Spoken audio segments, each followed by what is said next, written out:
bread is it's a joy to make. Do you like math? Actually, that's a very important question. Depends on the context. If it involves food, yeah, maybe I enjoy math. I was gonna say maybe the food motivation will get them there. Yeah, there's a lot of measuring and ratios and whatever with bread, but the end result is always you have bread. So, that's which is kind of ideal. Bread pod over. Yeah, the bread pod. that's actually very funny because that is also something I can't partake in, which I didn't in PAX. So it works both ways. Oh, here goes the gluten guy. Forgot you're here.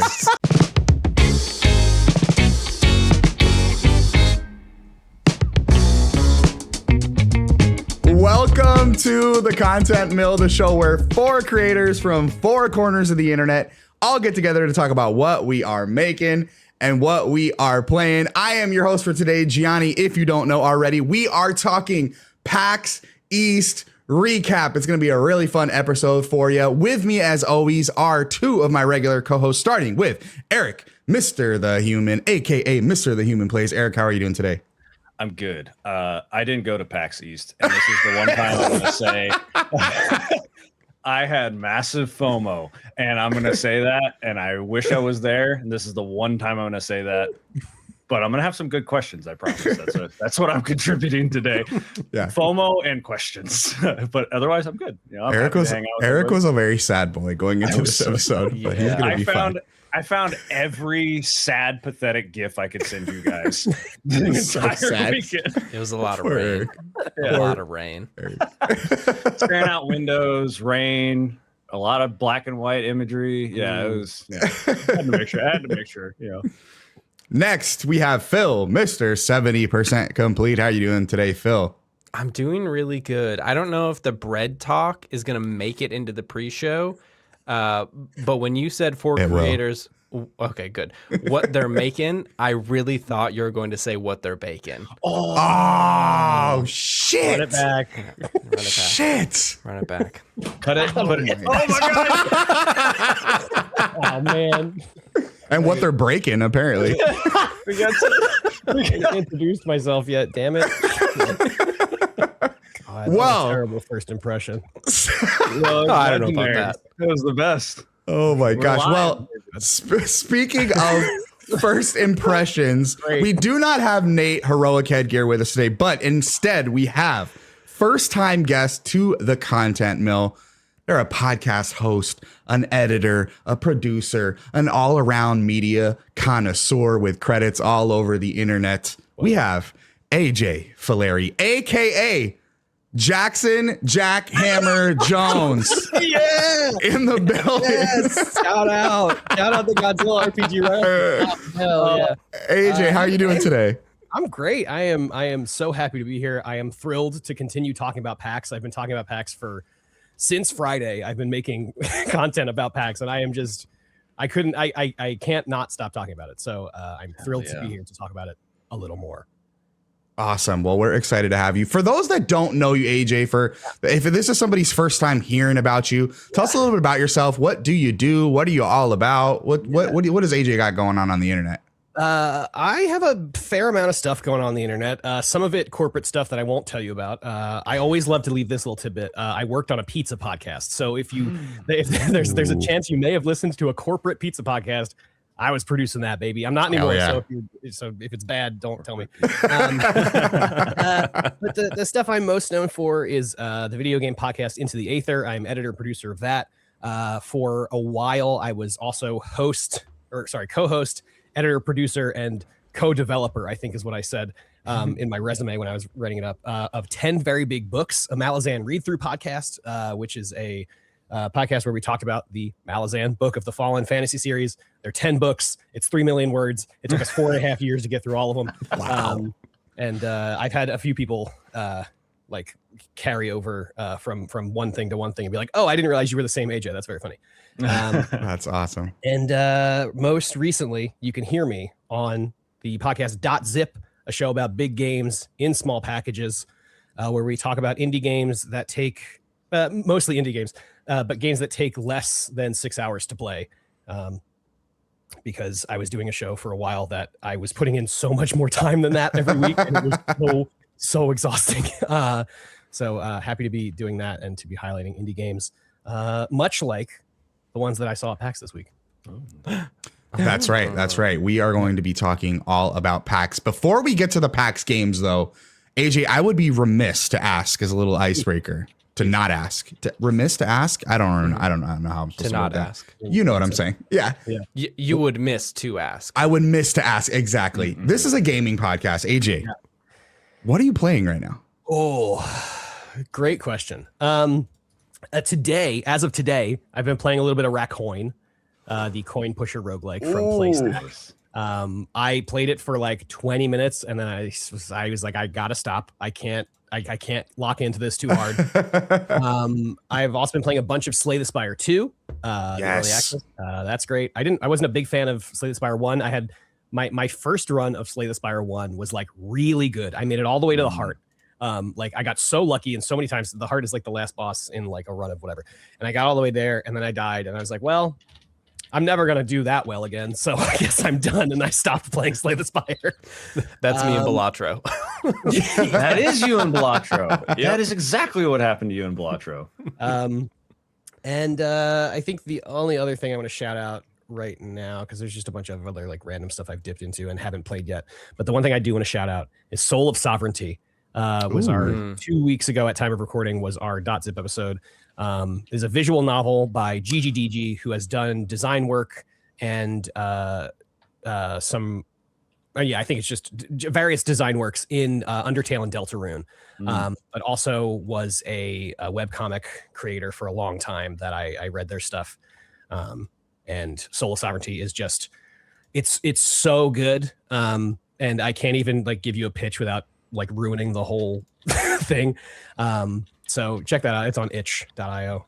So it's funny you bring up Soul of Sovereignty, AJ, because I was actually listening to this episode this morning for Soul of Sovereignty. And I was like, I'm not really a visual novel person. So you throw the spoiler warning there right around, I want to say like the 15-20 minute mark. Yeah. And I was like, I don't really do visual novels. Let me just listen to these spoilers. Let me see what this is all about. Once you guys start dipping into spoilers, I was like, shit, I really wish I didn't do that because this sounds incredible. It sounds incredible. Really good. It's really good.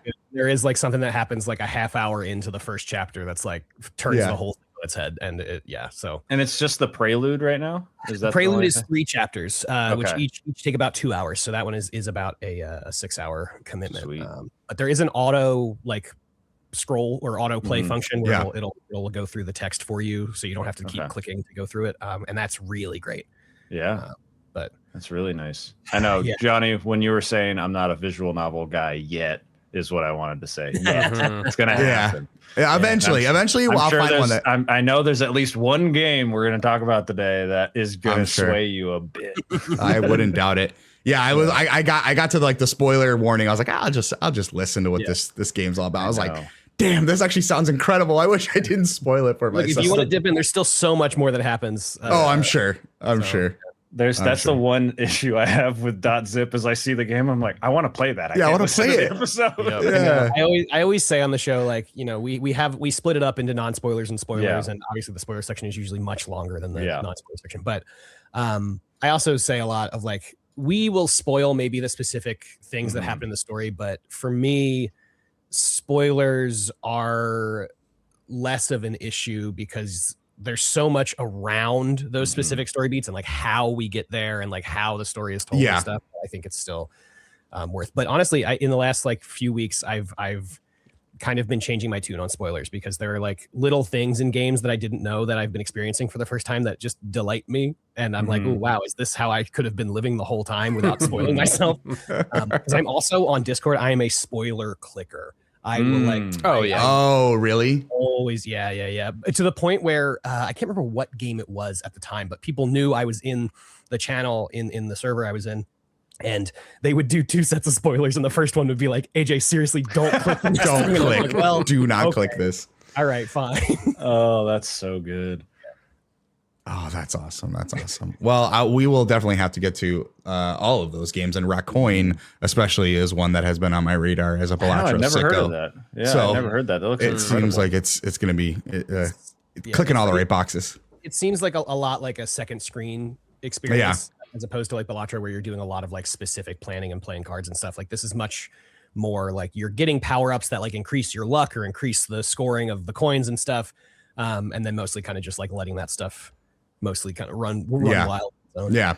But well, on the note of incredibly cool games, one half of the TCM boys, that's me and Phil, and not Eric. I'm sorry. We don't have to talk about it. I'm sorry. Me and Phil went to PAX East. We went to PAX East. Everyone can chime in on this one. My dogs are about to soon. I'm like, my hand is hovering because people are about to come in the door. My hand is hovering over the mute button for when they freak out. AJ, if you don't know, we have like a fifth unofficial member of the content. Fifth and sixth. Yeah. So myself and Phil went to PAX East. It was my very first time at PAX. Phil, it was like your third time at PAX? Yeah, okay. I went last year. Okay. First time, I think it sounds like in more of like a work play capacity, like really going out there. Yeah. AJ, let me ask you, as this week's guest, was this your first time at PAX? How many times have you been to PAX? I've been to PAX now twice. I went in 2024. Didn't wind up going last year because a friend was getting married the same week, and then back this year. This year. But what was your experience like? Yeah. Both times were I had a media badge from Into the Aether, but the first time we went, we didn't like make any plans. We didn't make any appointments. We didn't like. Because none of us had ever, Brendan had been to PAX. Steven and I had not. And we were just like, let's go. Let's just kind of hang out. Let's walk around the floor. Let's play the games we want to play, whatever. Let's just see what's going on. And so that was a really, really casual time. And I really, really enjoyed, checking out kind of what caught my eye as opposed to like what I saw on an email. And, I went to a few panels and whatnot and got a vibe for those. And then this year, I kind of took a similar approach of like basically not checking any of the PR emails I was getting in the last month or so. And, I would like glance at them and be like, okay, this is a game that's going to be there, but I wouldn't dive any deeper. And so I was still had kind of that vibe of just like wandering the floor and like seeing, where my interest takes me, but had much more of a handle on how the stuff was laid out, what stuff I wanted to see first, what stuff could wait till the next day, because something that's like not super advertised and like it doesn't happen a whole lot, but like there are games that will like cycle out. Like from day to day, some booths will like swap games, and it's like either they're sharing it, it's like two devs sharing or like a publisher and a developer sharing, and they'll like swap out their games day to day. I thought I was going crazy because there was a couple instances where I was like, I've walked down this aisle and I remember that thing, but I don't remember that thing being there at all. So that's funny you say that. That happened a lot in 2024. But honestly, this year, and I don't know if I don't know, I had that same vibe of like, before Brendan and I even stopped and looked at any games, we just like played any games. We walked the show floor like 2.5 full times. And there was still stuff on Sunday after being there for 3 days, because I didn't go on Thursday. It was Friday, Saturday, Sunday. After being there for 3 days, I was like, how did I not see this? Like, where was this the whole time I was here? It was wild. That's so unconventional. Like, I feel like that's so interesting because I used to do cosplay, so I was hitting up like all of the convention scenes in like Southern California when I was living there. So I was going to like 6 to 8 conventions a year, and like I would go multiple days. And so hearing thinking that I was like, oh yeah, I'm gonna go to this place tomorrow because I saw this booth, and then you go there and they're gone and it's a different person. You're like, what? That's so interesting. It's like the fucking Shining sense. Like like it was never there all along. Sense. It feels like that should be more common. Because it would allow for like a smaller dev or a smaller creator, like for artists or whatever, to be like, oh yeah, I can afford this one day to then swap out with somebody else. I think that's what it is. It's like teams of devs that are like, okay, we'll show mine on like Friday and Sunday. So smart. Show yours on Thursday and Saturday, whatever. It's really cool. Yeah, like the one that jumped out at me that was not like swapping out booths, but we'll probably reference this booth several times this episode. The Blumhouse booth, Thursday when we were there, at least during the day, it was a bunch of Blumhouse games. And then I think the Xbox Partner Direct happened Friday morning, maybe. Yeah. And that's when it flipped from being able to play like Kristala and a bunch of other stuff there. It flipped to just 4 Grave Season stations. Grave Seasons. Okay. And like all of the other stuff went away. That's wild. Because I wasn't there Thursday, right? And then Friday I was just kind of walking around. Because I remember seeing Kristala was going to be there, and I'm like, oh, maybe I'll like dip in and Kristala a little bit. It's like I just, and then I got an email afterwards. It was like, thanks for a great PAX. Kristala was there, and I was like, was it? I don't know.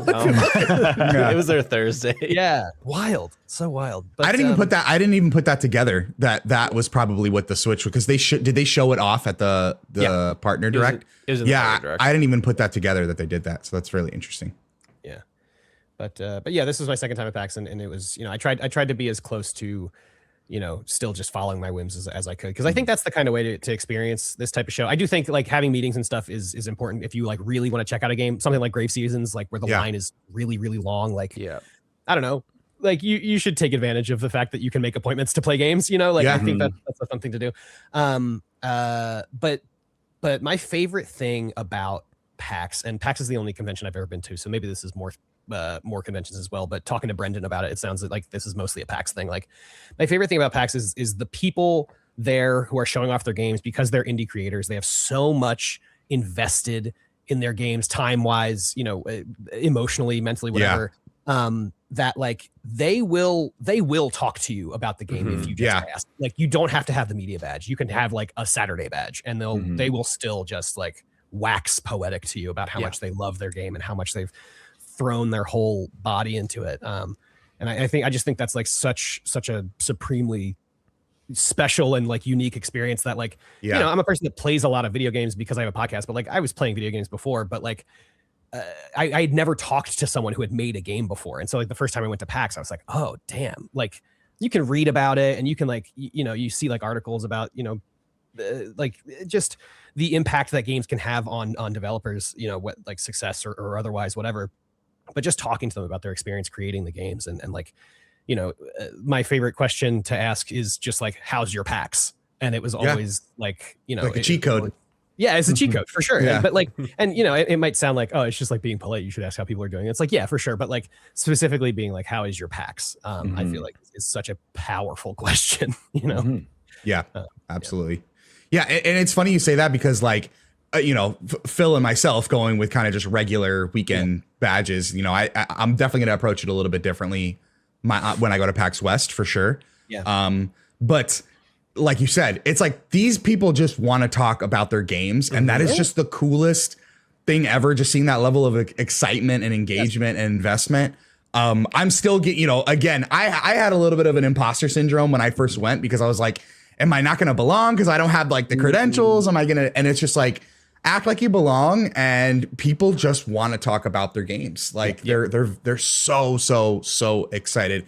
I'm sure there's a couple exceptions, but everybody that I spoke with was just so stoked to talk about what they're making and what they're working on. So it was such a cool experience. Yeah, it was a funny thing to just like walk around the floor, and after having had the brain flipper, it's like, oh, these people just want to talk about their games. Like me waiting in line and playing their game is not imposing on them. Like, it started turning into this weird thing where I would see people just sit down, play a game, get up and walk away. And I was like, dude, what are you doing? You missed the best part. Like, you can ask questions. Right there, the best part. Like, ask them why they did that. Or just say like, thanks for the cool game. That was like, that was some of my favorite questions. Like, so, I love how's your PAX, but I also just love like, oh, like what did you do for this? Like, what was your role in the creation of this game? And there's people there. There's just not just, but there are people who are like only doing the PR stuff. There are people who there's like creative directors, game directors, artists, whatever, and like they all have unique angles to share of whatever. Like you talk to somebody, they're like, oh yeah, I did the art direction or whatever, and like, oh yeah, I love the colors or whatever, and then they will just go, like all you have to do is give a crumb of like, I noticed this thing that you did, and then they will just it's amazing. It's cool. It's a cool reminder that people make games. It's just the psychology of people that they want to talk about stuff, right? They want to talk about themselves, so it's like, just ask a question, any question, literally, like any question. because especially with game development, there is so many different aspects of what goes into it. Because it's a certain form of art that has like so many different layers to it, right? And so many different styles, and like, why did you choose to do this, and like, how difficult was that? Because sometimes there might be a game you play and they do a magic trick. I would love, there's so many games that I've described as them pulling a magic trick. I would love to grab the dev and be like, how did you do that? You know what I mean? Like, how did you pull the rabbit out of the hat? How did you do this? And they would probably tell me, like, it's crazy. Yeah, absolutely. Phil, I want to hear from you. We met for the first time in person. We did. Which was like a really special experience. Beneath the glow of the Warframe booty, we met. Beneath the glow of the Warframe booty. So I think the question that is really on everyone's mind is, am I really as tall as everyone thinks I am? I think so. Yeah. I think so. Told you guys. So everyone it's a running theme. Everyone to know. Phil, how was your experience with PAX? What was your experience like last year, and then what was your experience in comparison to this year? Oh, I was one of the people. So, Jesus Christ, my PAX last year, was the most me-coded version of PAX. Oh, I'm so excited! I went for a Saturday, I think. It might have been a Friday. Don't remember. My badge is around here somewhere. And I walked around the show floor. I went in at like, I think it took training at like 10. Walked around the show floor for a bunch, went to a bunch of panels, went to the remap meetup. Did not play a single game, I don't think.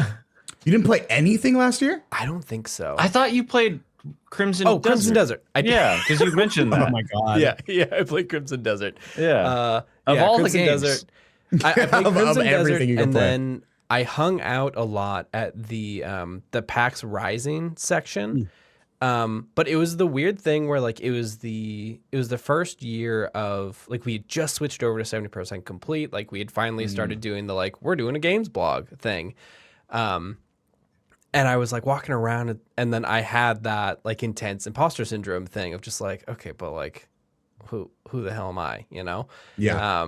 So I walked around a lot. I saw a bunch of stuff. I like added a shitload of stuff to my wish list. Many things still not out currently. Yes. Also one of my favorite things of PAX. Yeah. Also, like, have not received emails back from some of those people, which is fascinating. But yeah, I walked around mostly. I played Crimson Desert, and then I went to a couple panels, and then that was also that was the Giant Bomb panel that I saw where they came back. They came back, announced that they're independent games media now. They bought the company, and then I spent a couple hours hanging out in the Omni Bar, chatting with. Oh no, I wasn't prepared for this. I spent. Wait. I spent a couple hours chit-chatting with Virender Jubal. There you go. Phil, you brought us here. I know I brought you here. You asked me about my PAX.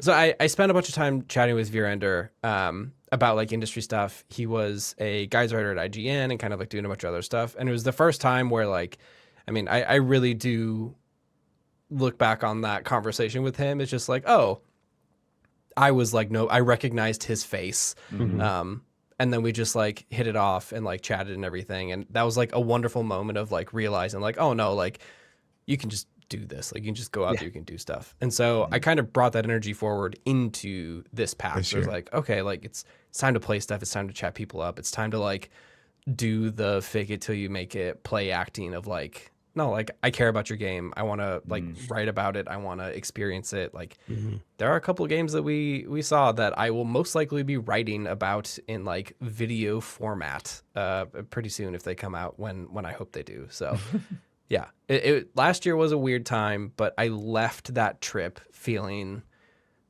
like not rejuvenated like I do right now, but in a way that's like inspired to actually go out and like do stuff.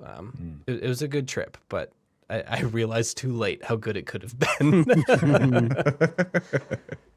I think that's always like kind of the key when you go to one of these events for the first time. Like it is tough. Like it's, you know, you're like, I don't know what I'm supposed to be doing, especially when you go alone. Right. Yeah. Like, yeah, I was solo. Like now, even if you had missed PAX last year and that one you didn't go to, you would have been going to this knowing AJ, knowing Brendan, Steven was planning on going, like knowing these people that have the experience of being like, what the fuck am I supposed to be doing here? Like, and at least having some kind of guidance, right? Because like AJ, like you said, you're supposed to just kind of, you should have your own experience, but having a little bit of a template is a good idea. Oh, totally. Yeah. And Brendan, for what it's worth, Brendan had gone to like, that was his like 6th PAX the first time we went. So he was like, you know, he was a good, he knew what he was doing. Yeah, he knew what he was doing. Yeah. But Johnny. Yeah. How was your first PAX? My first PAX, yes, it was my first PAX. My first time at any PAX event. It was my first time in Boston, which was also really cool. Was it? It was really cool temperature. It was very cold. Nice. As someone from just outside of Los Angeles. I was gonna say, yeah. It was very, very cold. I hated driving there. It was the worst city I've ever driven in. But oh, dude, it sucks. It's so bad. Phil did warn us. Before I wax poetic about PAX, Boston fucking street city planners, get your shit together, dude. Dude. Yes. It's the worst. The amount of wrong turns I took, and I'm a good driver, okay? The amount of wrong turns I took, oh my God, I was so pissed off. Anyway, all right, PAX was beautiful. It was amazing. Fucking Boston. Anyway, okay. PAX, I think, Phil, you hit the nail on the head, and this is something that I said when I came home from PAX. I posted on my Instagram. PAX was... I have been to conventions before. I did temp work for G4 in 2012, so I was able to go to E3. I've been to E3 once for media, once as a consumer. I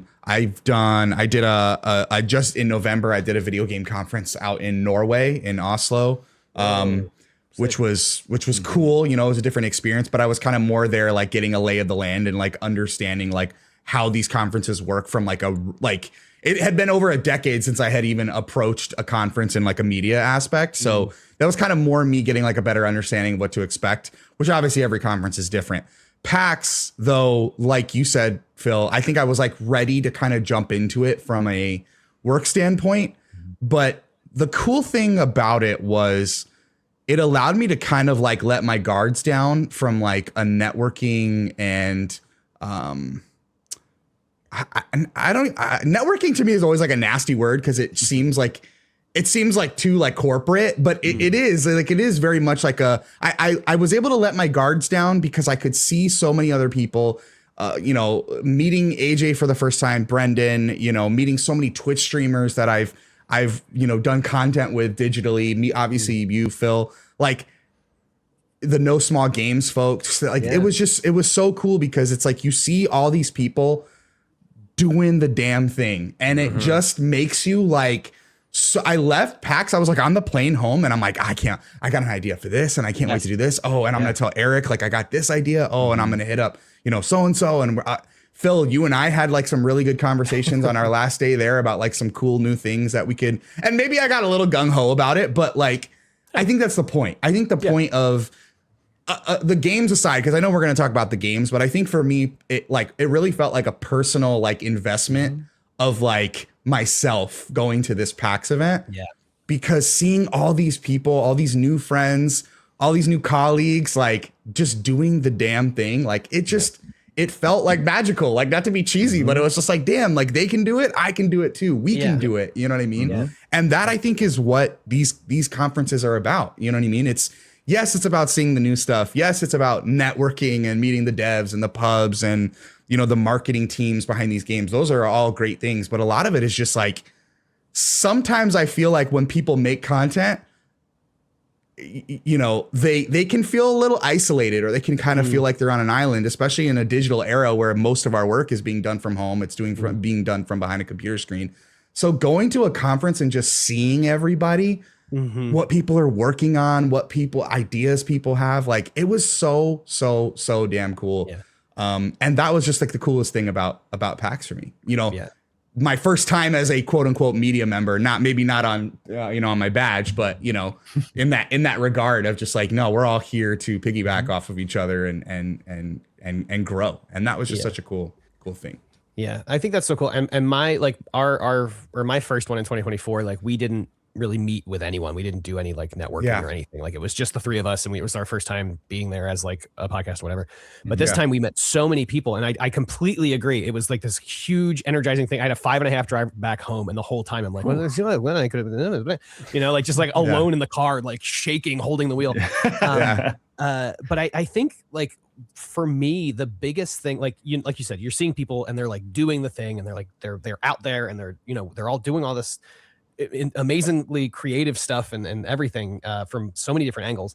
But then also realizing that like this person is just like me, you know, like it's just like someone out there doing it, you know, like it's just like you said, Gianna, it's just like someone behind their computer also doing this. But like seeing them in person and being like, oh, you're a real person who also has other stuff going on, but also, you know, you're like a part of this panel, and like, you know, this person who's the head of whatever, you know, it's like there's no it brings the bar, and this is meant positively, it brings the bar so much lower. Like it makes everything seem so much more achievable. Like, oh, the barrier of entry feels completely like if not lowered, like eliminated. Yeah, you know what I mean? There's so much. It's just like, oh, I could be doing that. Like this is the thing. Like I could be doing what they're doing right now, you know. And it's like, it's just so it's so great. But yeah, that feeling of feeling just like creatively energized is so true. Yeah, absolutely. And then I think too, like seeing the giant bomb panel and you know, all the giant bomb panel was great, and those kinds of things always like. They always excite me because, you know, I'm heavily in like the kind of funny media space, like seeing groups of friends just go, hey, we're gonna like put pen to paper, and we're gonna stick to our guns, and we're gonna do what we want to do and do it our way with some guidance. You know, seeing that is just, you know, being in that, you know, in the crowd at the giant bomb panel. I'm going to use that as a frame of reference, or seeing, you know, Xalavier Nelson Jr. at the keynote, and just seeing this massive crowd of people just looking at folks that were on the exact same path as us, groups of friends or just individuals that are like, hey, I'm going to stick to my values, and I'm going to do it, you know, do it right. And I'm going to do it big. And then seeing them on those stages is just, it makes me optimistic. You know what I mean? Absolutely.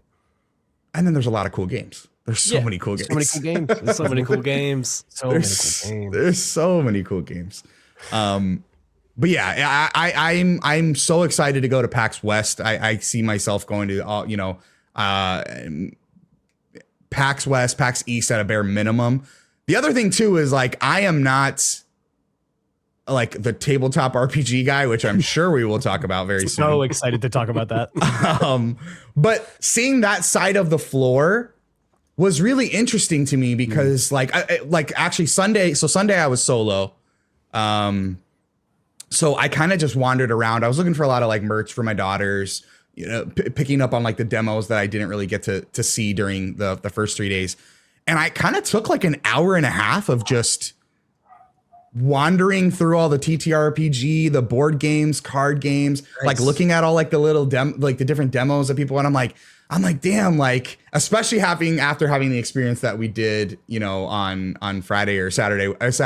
I was like, it also excited me about trying new things, trying new mediums, trying new, you know, entertainment. So that was also a really cool, unexpected thing about PAX that I just wasn't prepared for. Was like, I'm reinvigorated to try new cool things. You know what I mean? Not just games. And that was a really cool part of it for sure. Yeah. Hell yeah. But speaking of games, yeah, I was going through our list, Phil, our demo list. Yep. Between the two of us, we played 21 demos. Holy This is a significantly longer list than I thought. That's a lot of demos, guys. I'm impressed. We played 21 demos. Between the two of us, so combined. So this is not each. Yeah. Before, I definitely, obviously, this is a games podcast, so I do want to talk about the games that we played, and we'll kind of just, you know, spitball here. But AJ, I know you and Brendan played quite a few games as well. What were some of the biggest highlights for you during the show? Oh, the biggest highlights for me. And I want to go save your game of the show for last when we go, because I know I have a game of the show. Okay. That's kind of one that I want to touch on. So just give me some highlights and we'll go from there. Okay, hold on. I have to decide which one's my game of the show first. I think there were a bunch I played. There were so many more that I just like watched someone play for like 10 minutes and I was like, hell yeah, like I get this. But the first one is Drowned Lake from Critical. This is this was at the Critical Reflex booth. This is a survival horror, like first person, but also at points like top down boat driving. It was really, it's really interesting, and it starts you off by like choosing. Sorry, how deep should I be getting in on these? Go for it. Okay, go for it. Yeah, we got time. Okay. You start off, like the first thing you do is you choose between one of 3 characters to play as, and they all have kind of different stats, but they don't tell you exactly what the stats are. They just tell you like this person has this trait, and this trait. Like they're a reporter, they, are inquisitive or whatever. And then that like rolls over into like actual game mechanic stuff. Yeah. And part of this game is like dungeon crawly. So like you're looking at, you start out in this like half flooded church and you're looking at this church and you can like turn left and right, but you can't like move. And in order to move, you have to see something and like click it. And then you move closer to that thing. Ooh. And at like, standard kind of dungeon crawler, like you're moving in like quadrants, kind of stuff. And that I just thought was really, really interesting. And then the second half of this game, which is like fishing, it's like a fishing horror game. Dredge. Yes. Not quite Dredge, but yes, but there is like a lot of stuff going on with the fishing. It's not quite like Eldritch so much as it is like, it's more oh god, I don't even know what the word would be. It's more like bayou fiction, you know what I mean? Ooh. Like it feels very, like Southern Gothic. It feels more Southern Gothic. Yes, thank you, Phil. Hell yeah. In like a really, really interesting way, but it's very cool. So that's Drowned Lake. I think it's just got a lot of interesting stuff going on. It looks scary. It looks really scary. Yeah, it looks really scary. Yeah. This is a Chris game, right? That's a Chris game if I ever seen one. Yeah. Wow. I totally missed this one. This looks great. Yeah, there's a playtest. Oh, sorry. There's a playtest. There was a playtest. Yeah. The interesting thing about the Critical Reflex booth was that it was like a dozen or so, maybe like 15 or 16 laptops that were all set up, and all the laptops had all the games on them. Yes. Oh, okay. So you sat down at a laptop, and they all had every one of the games that they had there. So it was like really easy to miss some of the games that were there. And it also was like easy to miss that it was Critical Reflex at all. Like they didn't have any Critical Reflex branding. It was just like, here's a bunch of Critical Reflex games, like posters of Critical Reflex games. Yeah. And that was it. And like, I didn't even realize at first, like that it was Critical Reflex. I didn't even realize they're the ones that didn't know I'm Not Human, mouthwashing, and Buckshot Roulette. Buckshot Roulette. Arctic Yeah. Eggs, I didn't even know that. Yeah, so and that's the thing. It's like, oh, you've done all of these games, right? And you don't even have the name of the studio. Recently, their I think X at this point CEO was in some hot water for some shitty stuff, so maybe they weren't trying to advertise too hard. And it's like it's us. That could be it. But I do advertise the games, not themselves. Makes sense. Exactly. It's a good call, probably. Probably. Let's see. Grim Trials was another game I checked out. This is like very Hades style action roguelike. Where you're playing as a teen who fell in love and then died and wants to get back to the land of the living to get back with the person that they fell in love with. And the only beings in this universe, the only like dead beings that can go back to the land of the living are Grim Reapers. So I like that. Teen takes it upon herself. I don't know what her name is. I talked to one of the guys from the publisher, and he just kept calling her a teen. So I don't know. I forget what her name was. Yeah, there's no name listed on the description. Okay, good. But like her whole thing is like, I'm going to become a Grim Reaper so I can get back to the person that I love. That's so cool. So very, very fun pitch. The gameplay feels really good. Honestly, I feel like action roguelikes like this, especially ones that are so heavily, and I don't want to speak too much, but there's a lot that like feels like it's inspired very heavily by Hades. But especially ones that are influenced like that. Like I feel like they need to feel really good. And And Grim Trials does. There's a lot of customization you can do with the scythe, and you get, I think, 3 pieces of armor. I think it's like your boots. There's like a little helmet, like hair clip thing that you can switch out, and then like a doublet, which is like chest armor or whatever. And all of that stuff is fully customizable. And there's a separate skill tree for you to go down different skill trees. So like it seems like you can really, really customize how you want your team to play. Yeah. That's a lot of customization. There's a lot of customization. In the trailer, it shows that skill tree, and then also, it looks like 6 slots for like the scythe, a ranged weapon, like you were saying. Like that's there's also a ranged weapon, which also adds other stuff to it. Yeah, so that's actually, I think, one of the interesting things about this game also is that you have a ranged weapon similar to how like in Hades you have like the spells or whatever, but like the way they want you to use the scythe and the ranged weapon in tandem is like they give you power-ups, because it's also a roguelike, so you're choosing between 3 options, of course. But there are options of like your first hit with the ranged weapon with the enemy above 90% health will deal like 200% damage or something. Ooh, or like okay. Your first hit after you hit someone with your scythe will deal whatever, it'll deal another percentage more damage. So like they're really encouraging you to kind of mix up how you're doing, from run to run, how you're doing all that stuff. And so that was really interesting. So that was Grim Trials. One thing I'm noticing too in the trailer that I hope sticks is a lot of times in roguelikes like this, they'll just be like, oh yeah, you picked up this item and it's in your slot. But it looks like they actually wear the specific item, which is cool. It actually changes them aesthetically. Yeah, when you change your armor and when you change your scythe and stuff, like that stuff actually physically changes on the character as well. That's such a small thing. Yeah. That's just a small thing that adds so much more to a game, instead of just being like, look, I love Zagreus's look. I understand they don't want to fuck with it. But like getting stuff that would change his aspects a little bit would be pretty cool. Like, I think that adds a lot to the journey, right? You're like, look how ridiculous I look by the end of the game, because I just got all this random stuff that like just works really well together. Well, as somebody whose game of the year last year was Hades 2, this is like there you go. Skyrocket. Also, there's a golden retriever with like glowing eyes. I mean, you can pet it. You better be able to. You can pet the That's dog. an achievement right there. I guarantee it. Did you meet the boon guy who's just a bowl with glasses? I don't think I did. No. Okay. He's just a bowl with glasses. Yeah, he's just a bowl with glasses. That's fun. The character design also in this game is very, very good. It's very fun. And then I'll do a third here, if that's okay. Of course. I checked out Canvas City on Sunday morning. I wanted to try this one. Yeah. There was always a crowd behind it. Yes. Always. Yeah, I got really lucky. I was Sunday morning, Kate from No Small Games and I were walking around, and this was like, she's like, I want to play Well Dweller, which is from Top Hat Games, which is a pretty good action roguelike or Metroidvania from the developers of Crypt Custodian.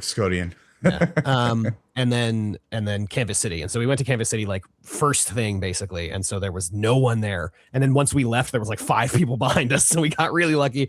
Spent a lot of time talking to the one of the devs and one of the artists, which was great conversations. Fun fact about this studio, before I get to talking about the game, this is Disc 2 Games, which is the same, I don't know how much of the same team, but it is a number of the same team that made Dredge. They made a new sorry, what? Black Salt Games, I think. Black Salt Games, whatever. Yeah. They made a new development studio to work on this game. And so that was just like really interesting, a little interesting tidbit. That doesn't really, I have to imagine there's some reason behind it. I don't know exactly what the reason is, and I forgot to ask. But yeah, that's interesting. I wonder if it's to like, because this is not Dredge. This is not Dredge. Sure. Like, yeah. In I guess so many different ways. Yeah. But it feels like you would think it would be the same with that. Also the same, at least the same publisher, right? Like, yeah, this is saying published by Disc 2 Games right now. So it's that's so interesting. Yeah. Or maybe to shout out to Phil's recent point to point, maybe it's because that's a New Zealand based company. They got another another arts grant. Maybe that feels really feasible. That feels like a really good reason.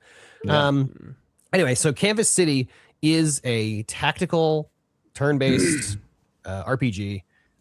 where you play as, hold on, I've been saying it different, a crew of skaters. Every time that I talk about it, I'm like, you play as a bunch of skate park people. Like, I don't know like what the group of, you know, but this is skaters and street artists rising up against an oppressive regime. And yeah, I mean, the art style in this is like really colorful and really, really nice and good. But the thing that is so cool about this game is the movement and the traversal mechanics.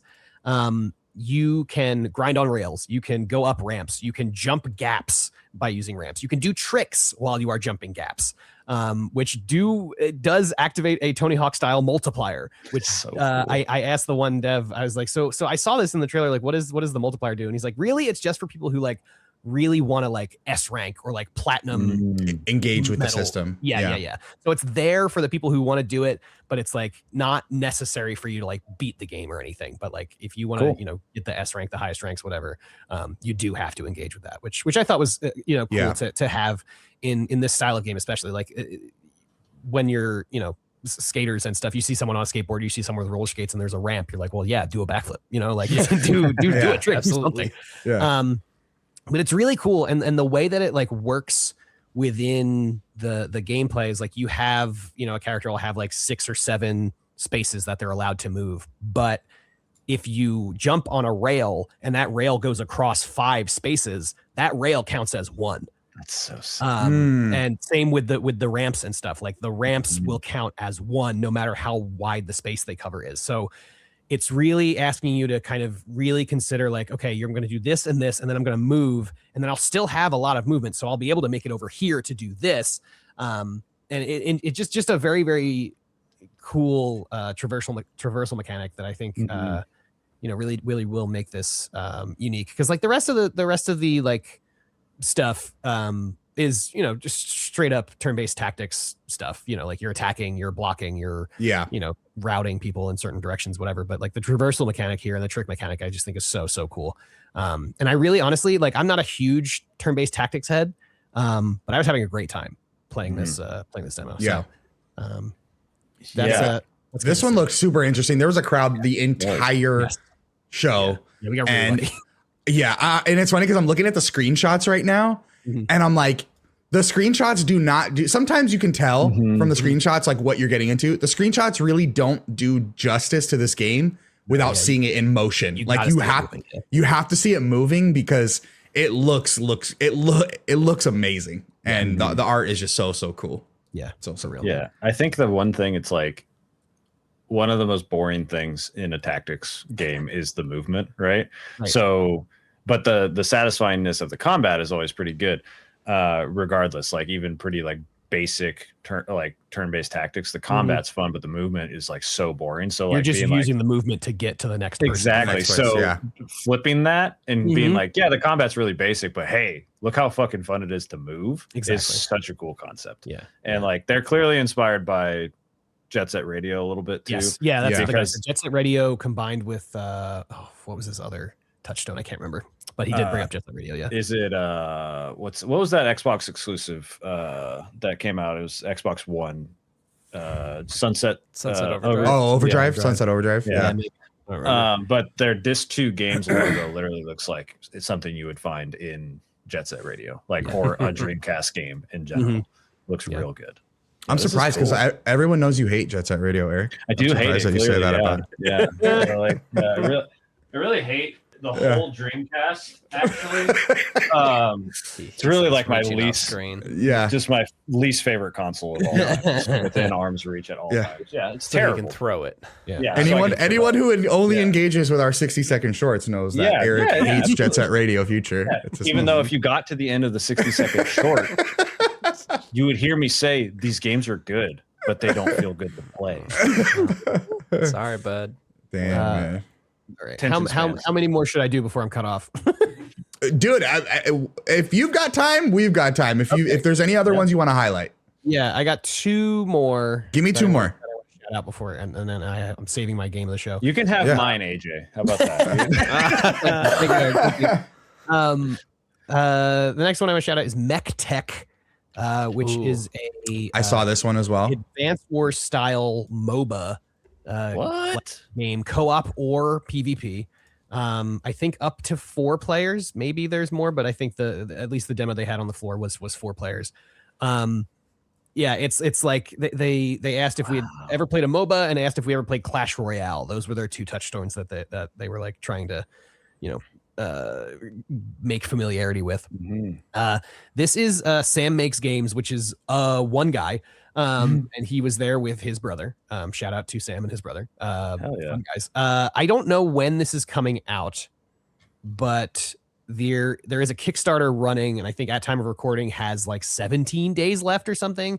I believe they were at like 98% of their goal this morning. So Nice. Wow. yeah, they're doing great.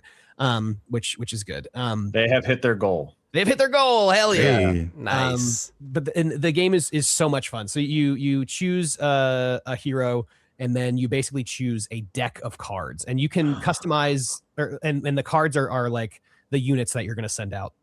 And you can go through and you can customize your own, or there's a bunch of default decks also of like standard, defense heavy, offense heavy, status heavy, I think might be the 4th one. But you can mess with that however you want.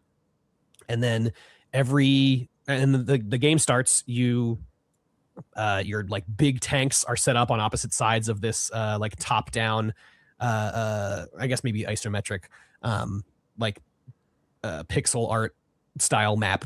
And then there are like diagonal paths going from the top and bottom of your tank. And you start gaining energy, and the energy just like gains consistently throughout the whole thing. So then when you spend it, it just continues gaining. So you draw 4 cards. Those cards cost different amounts of energy. As you spend those cards, you draw cards to take the place of those cards. And so, like I said, those are like the units. So there's, guys with rocket launchers, or like a bunch of little robots that'll like skitter across the map or whatever.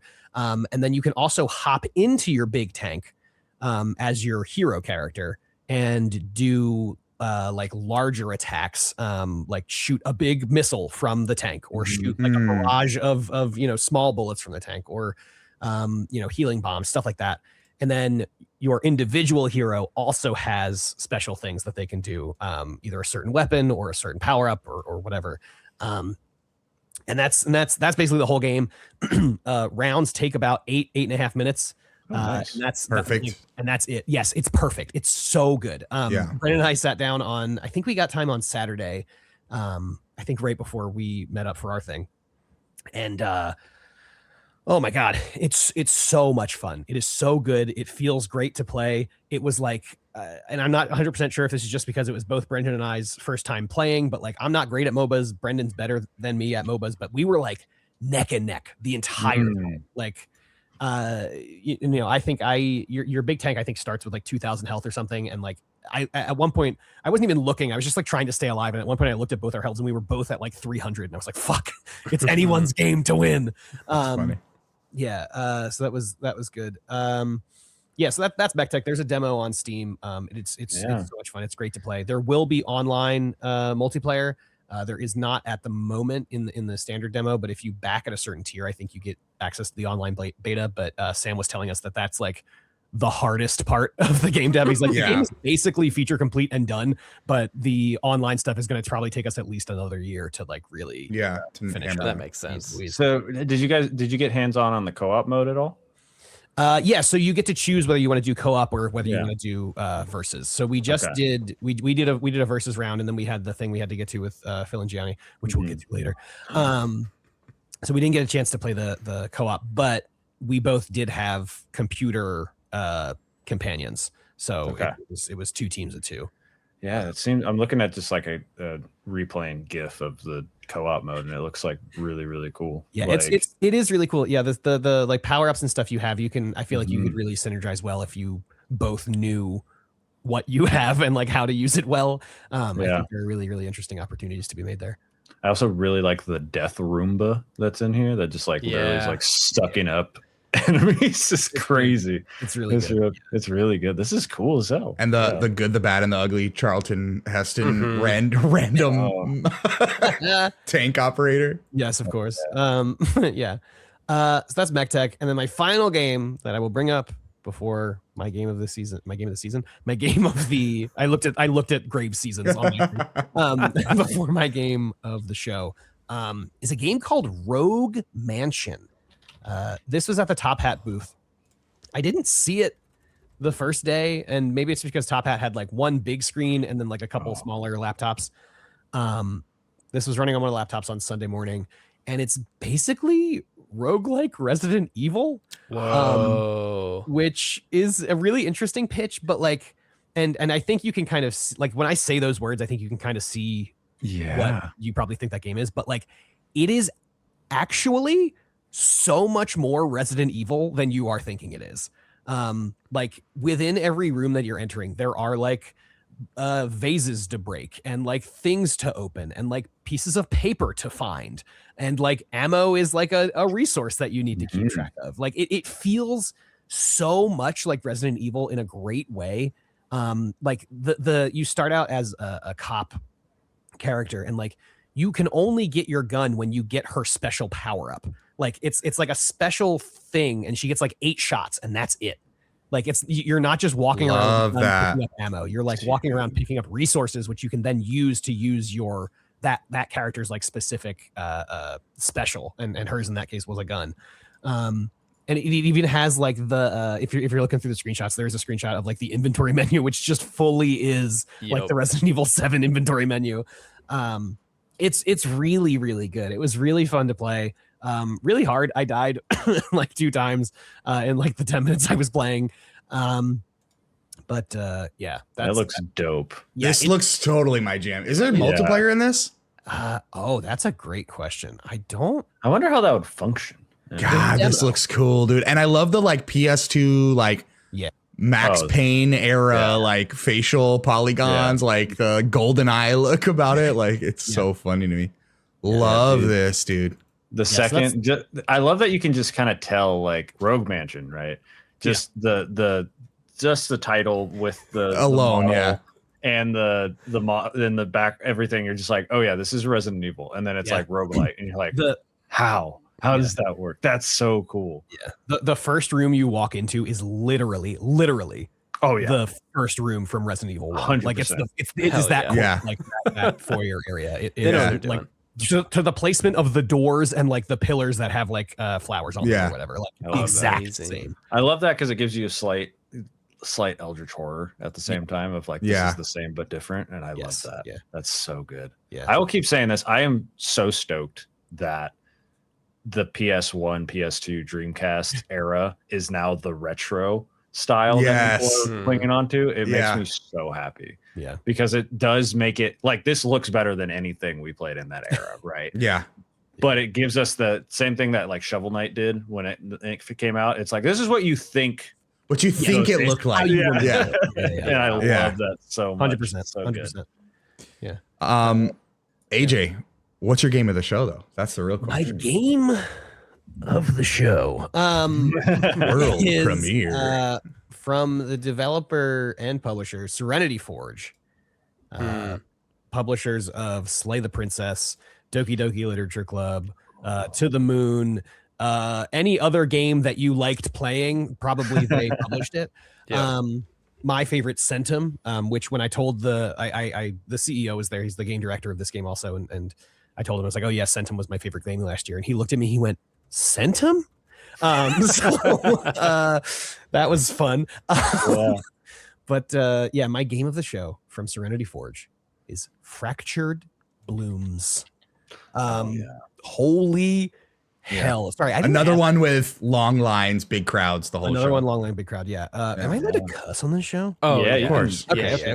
I thought so, but then I all of a sudden I said fucking in the last one, and I was like, oh man. Yeah, you can do that. Cool. It says inspired by a true story in the trailer, and I'm not 100% sure what that means.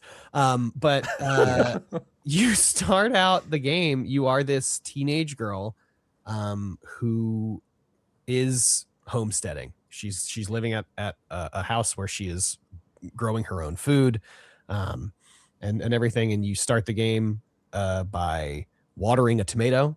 Then you pick that tomato off the vine, put it in a basket. And then you go grab some beet seeds and you plant some beet seeds in the one empty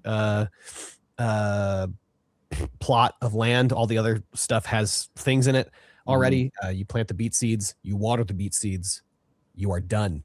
with the homestead farm sim part of the game. That's it. Wow.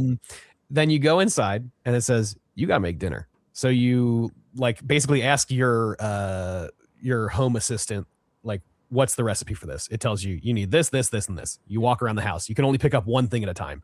You pick up one sprig of thyme. You walk over to the pot. You drop it in the pot. You walk back over to the thyme. You grab the second sprig of thyme. You walk over and you put it in the pot. It's extremely slow paced. At one point, the TV just randomly turns on. That's kind of spooky, huh? Anyway, back to my venison stew. You start cooking that. Your home assistant told you. I'm trying really hard not to say the name of an actual home assistant. The home assistant tells you, you start the pot and then you count to 30 seconds and then you turn it off. You turn the flame on and then there's just a click. There's no like actual timer on the screen. You have to count to 30 seconds in your own head. Oh, wow. And then turn it off before it burns. Great. Congratulations. You've made dinner. It's beautiful. It's amazing. Let's go upstairs. It's time for bed. You walk upstairs. You have an objective thing in your HUD the whole time. The objective changes to put away the laundry, get as much sleep as possible. And then in the bottom left of the screen, there's like a classic like beep, beep, beep of like a clock alarm shows up with a 3-minute countdown. And that starts going. And then the corner of your bedroom gets all weird and fuzzy for some reason. But don't ignore that. You have to get your 6 pieces of laundry, and you can only pick up 1 piece of laundry at a time. You're walking around, you're upstairs. This timer is counting down. There's sound happening. The sound design in this game is amazing. There's sound happening in your ears, behind you, above you, in your head, as you're grabbing all this laundry. And it gets more and more intense. The last like 30 seconds, especially, it really like ramps up. There's just so many sounds happening. Then you go to sleep. And this whole time, when you were outside, you had a limited amount of actions you could do. As you lay down to go to sleep, the countdown like trickles away, and I had like 30 seconds left. And every 10 seconds, I get 1 like action point back that I can now do 3 actions the next day. So I was down 1 action from the day before, so I couldn't water the beets. Bummer. So that's day 1. Day 2. You wake up. Sorry, I'll get there. Day 2, you wake up. You start doing your thing. You water your tomato. You grab the tomato. You go grab the beet seeds. But there's another bag of seeds there. They're flower seeds. And then a second voice in your head says, "Don't plant those fucking beet seeds. Plant the flowers." Like she doesn't know what she's talking about. She wants to plant the beet seeds. You need to plant the flowers. I planted the beet seeds because that was what I did the first day. I said, I'm a rule follower at heart. So I'm like, I gotta plant the beets no matter what this person says. Wow, the beet plot sure looks weird. There's a strange orange tree now growing out of where I planted the beets yesterday. What? You plant the beet seeds. The voice goes, "Why are you so fucking stupid? Why'd you plant the beet seeds? I told you to plant the flowers. Wow, you're gonna regret this." And then you go back inside, you make dinner, and it's so fucked up. It's just that's basically the whole demo. Sorry that's how I went about it, but like no. I'm looking at pictures right now. It looks terrifying. I have so many questions. It looks like it's going to be terrifying. Yeah, it was horrifying. It's a psychological horror homesteading game. Yeah. If you couldn't tell, it says in popular user defined tags, cute. Yeah, because you play as a cute anime girl. Yeah, who has a nice little pair of overalls. But there's some shit going on in these screenshots. She has a shotgun at one point. That's what I was about. That was my big question. I was like, why is there a shotgun? Yeah, I'm paused on the trailer right now, and the objectives in the top corner are survive the week. The subheadings are harvest 5 strawberries, run. Yeah. No, tidy up before bed. 2 out of 6 deposit dirty laundry into washing machine. Keep moving. Yeah. Yeah. It's so good. That's so good. That's Fracture Blooms. I don't even know what to say about it. I just had to give the recap of what the demo was, I suppose. No, it looks like it's gonna be terrifying, dude. Yeah. This might be too spooky for me, but I have downloaded the demo. Yeah. Remind me if I'm wrong. Was this announced at a Switch Direct? I don't know if it was a Switch Direct, but there was. I do remember seeing a trailer for it at some showcase at some point. Yeah, like I knew of this game when you said it, and I'm like, where did I? Because I remember feeling like I saw it from an unconventional means. Like, what do you mean? I've discovered this from like an Xbox thing or something like that. Maybe it's it's not in their posts. Usually on the Steam page they'll have posts about. Yeah, regardless, it looks insane. It looks so good. Damn. Yeah, this game is so exactly my shit. And I'm just so psyched to play. Looks awesome. More Fractured Balloons. I asked them like if they had an idea of a release date, and they said no. They said not yet. We're not close. I always appreciate that honesty. Like, not at all. When it comes out, they've been working on it for a year. They've been working on this demo for 4 months, and there's no end in sight. So this is going to be a big like check in every few months to see if we got a date. Definitely I didn't notice. Yeah. But yeah. So that was my PAX in games, basically, in video games at least. Yeah. Love that. Whew. Phil, what are some of your highlights? All right.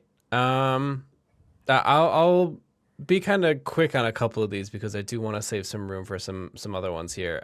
Cool. I didn't get hands-on with this. I hovered around the booth for far too long, and I think the game is quite engrossing, so no one really stepped away from it. But Jigrift is this cool looking. It's like I guess it's a PS2, maybe even or PS1 style platformer, where you're playing a frog with a feather on his head, and you're finding some stuff and having a grand old time. But also, you can zoom all the way out to a top-down view of the world, and the world that you are in is a bunch of jigsaw puzzle pieces.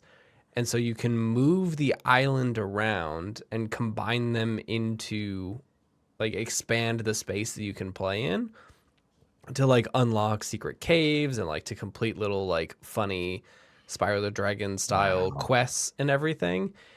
It just seems so cool, and just watching it in motion is kind of beautiful with how, like, again, doing we stood there for a while watching that game. Yeah. We stood there for a while watching that game. It seems to have like a really good sense of humor to it, and it truly is the magic trick of like, oh, I'm just playing like a PlayStation 1 level game, like whatever. And then it is like instantaneous that you're able to zoom out and reconfigure the entire world. And it's the coolest thing. Coming out in 2026. No demo on this one, alas. But it seems so cool. And it's such a smart little thing to do to like add jigsaw puzzles into a game like this, and then you're a frog, you got a tongue, you can platform around with your tongue instead of flying. It's super cute. Wow, it's adorable. That's a good pull, man. We watched this one for like quite some time. We were standing there watching them play this. It was always great to see how packed the Rising area was. Like, so many people in there. That was great. Yes. I mean, I mainly loved it because it was the softest carpet in the whole. Nice to walk on. Yeah. It was like, I was like, oh, I got like a little break here. But tell me you're 30 without telling me you're 30. The whole Rising area of the show floor was like every single thing had. We were lucky. I don't know if you're going to talk about Shantytown, Phil, but we were lucky that going next. There we go. So we were lucky that Phil was able to get his hands on Shantytown. So go for it. Tell him about Shantytown.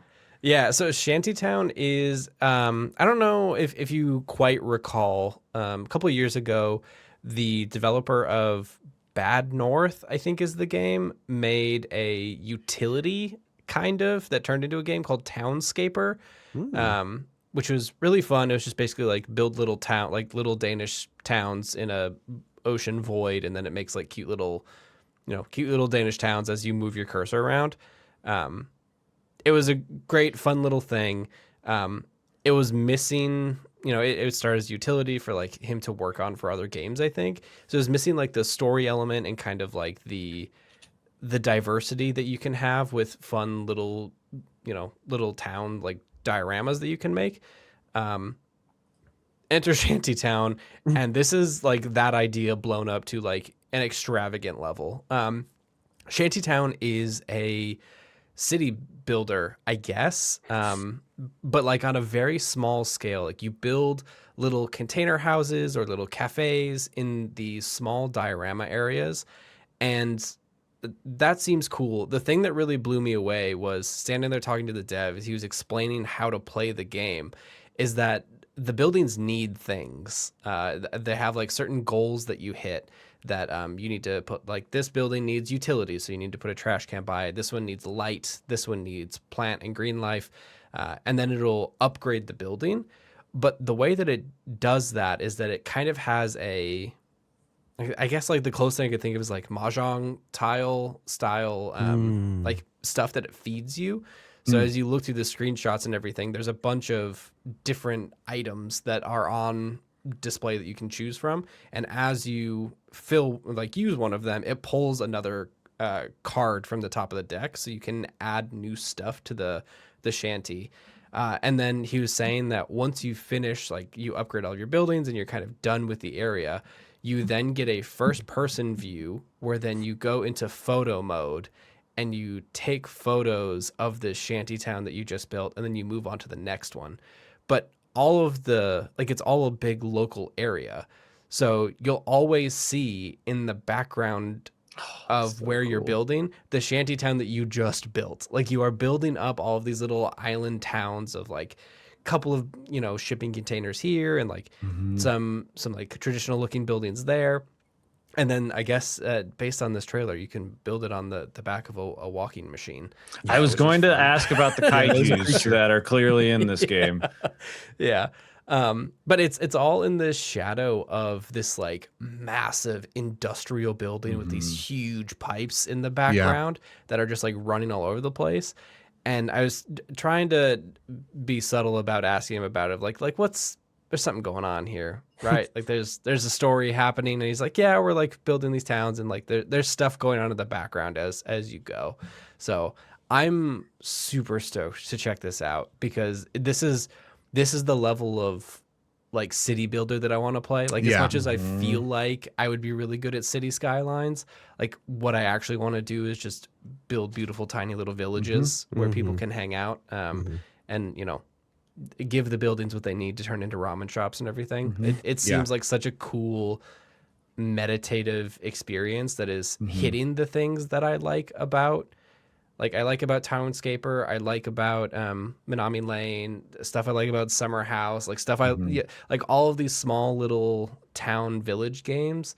But you get to build the village. It seems like so much fun. I spent like less than 10 minutes playing this game on the show floor, and I was just like, I've seen all I need to see. I'm getting this whenever it comes out. Yeah, I think it's really important that like games like this, like town builders like this exist. You mentioned Minami Lane, is that how you pronounce it? But like, yeah, you have the, I think Pocopia is a good like in between, right? You can rip that game completely down to the studs and build whatever you want, or you just kind of take what they gave you and kind of just fix up what it is. And like, those are two very different types of people when it comes to these kind of games. And it's like, yeah, looking at this, I'm like, it's so nice that you're like, I'm done with this. I can move on to the next thing and like continue that game loop. Which is, but back-to-back games, your trailers on Steam have had me mesmerized. So they're like extremely good to watch, both of them. And there's like 3 trailers for Shantytown, and every single one of them is absolutely captivating. And Shantytown, another one, not to cut you off, but another one where when I was standing there, I was like, you need to see this one in practice, in motion, because like it's beautiful to look at, you know what I mean? And I also like too that it kind of, instead of giving you that open palette, like you were talking about, Eric, it just those little like micro pockets of projects that seems so much more accessible to someone like me who like has a tougher time wrapping their head around some of these like broad city builder games. So that's why I didn't get hands on sticks. Phil, this was all your one, but I was jealous that you played it, because it looks like a hell of a time. Comes out soon too. Yeah, 2 weeks 16th. from now.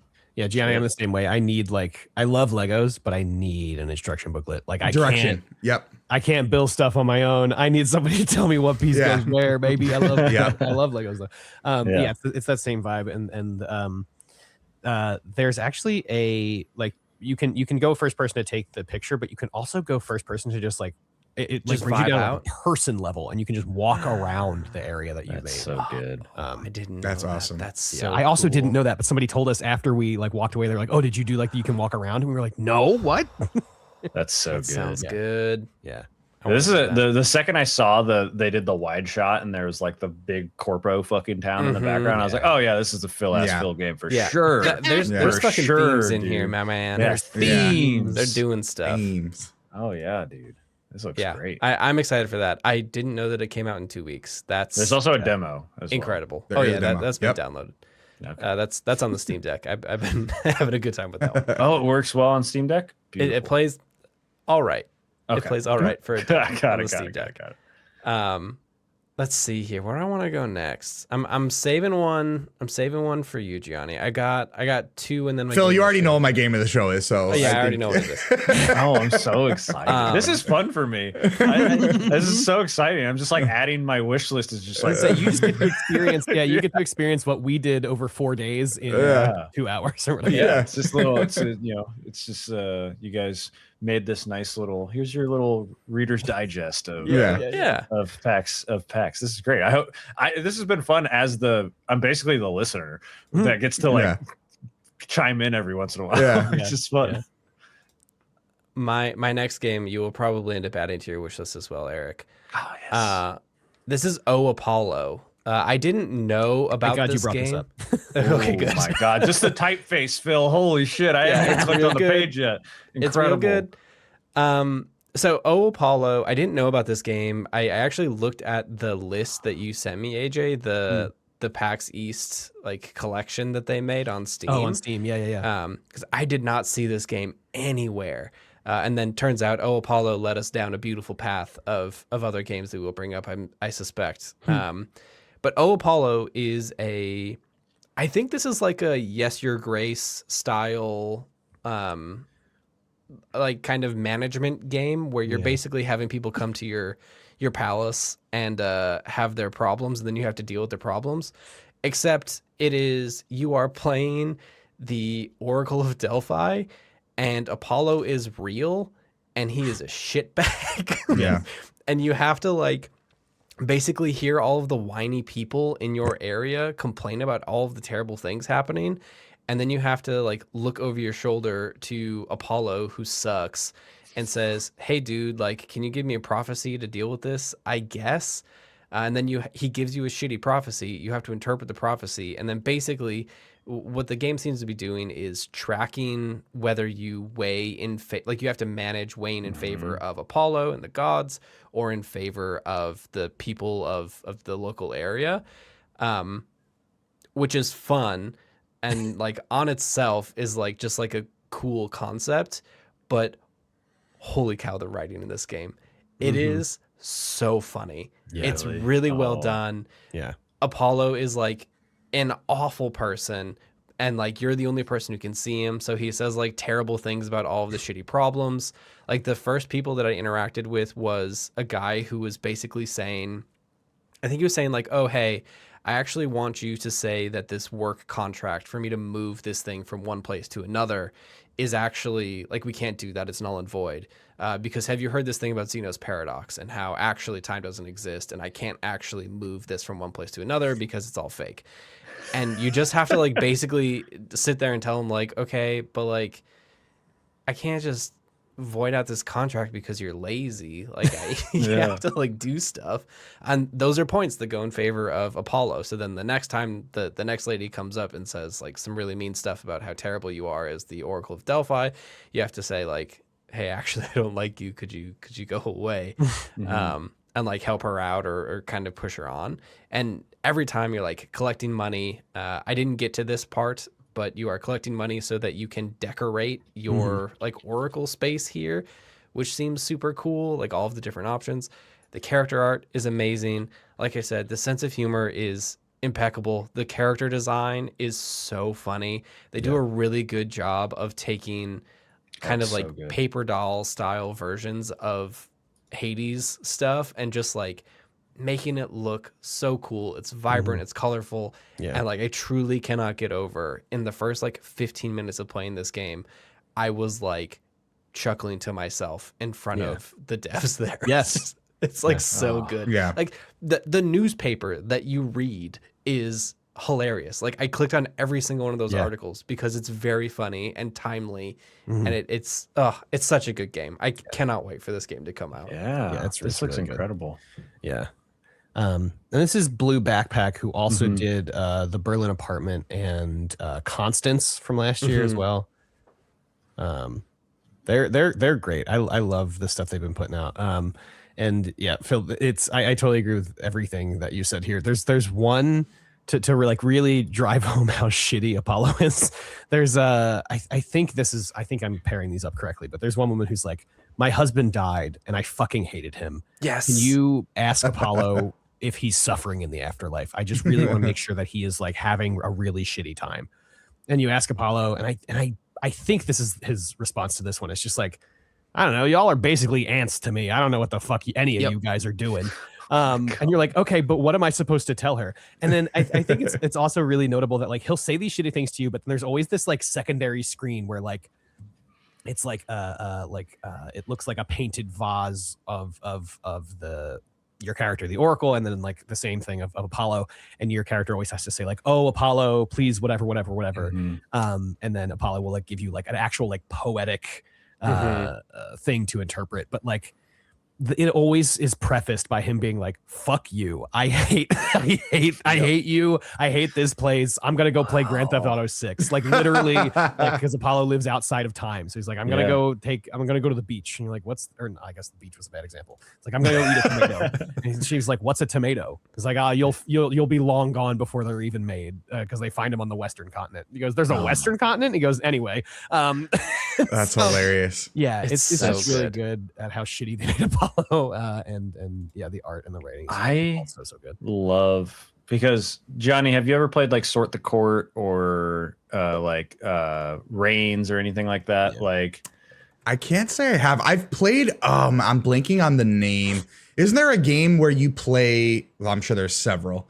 There's a game where you play like a king of a kingdom who has to kind of like make these decisions for Sort the Court. Maybe Reigns. I have played it. Yeah. I love these type of games so much, and throwing in an actual story is like, that's so good, because they never have a story, right? That's the whole thing. Is like they almost never have a story. It's just like you manage your territory or whatever, and then either you run out of money, you starve everyone, your citizens kill you, the monarchy kills you, like whatever, and then you start over. But like this, actually having like that's so fun. Yeah. Just the art style, the writing, like this is going to be this is a short game, long talk, game ass game for sure. Yeah. Just to solidify how much Phil liked this game, this was the one and only game on the show flare where I had to like tap him on the shoulder and be like, hey, I'm going to go over there for a little bit. That's great. Hell yeah. I was locked in. Yeah, if that tells you anything about this game, I was like, I'm going to go for just a few minutes. If you stay here. Great. Yeah, and it's so funny. I think like people say a lot of times video games have a really hard time like executing humor, and I also think just like the written word is also hard to execute humor, and this game twofold. It's so funny in every aspect. Yeah. So good. My other game, not my game of the show. I have one more after this, but they're related, I promise. So this is the only game when I saw it was going to be at the show, I was like, I've been looking forward to this game for months. When they announced it, I wanted to go see it really bad. And luckily this is at Bite Rockers, which is where Johnny and I were able to get appointments. So I actually got to sit down and play this game. I actually had two that I wanted to play, so I had to kind of split my time here. But I played the Regreening, which was a game that I think posted in like one of my first Wishlist Wednesday things on 7% Complete a couple months back. It is I guess it is like a cozy farming sim to some extent. But like my flavor of it, I guess. So basically it's a fairy tale, but it is in like something terrible, climate apocalypse probably has happened on Earth, and you are a young woman, and at the beginning of the game, at least, you and your grandmother are trying to revitalize the soil around your area, and then slowly to like, re-green the rest of the Earth. And there's a lot of stuff I like about this game. The first is that it is like a Stardew style have plots and do stuff game.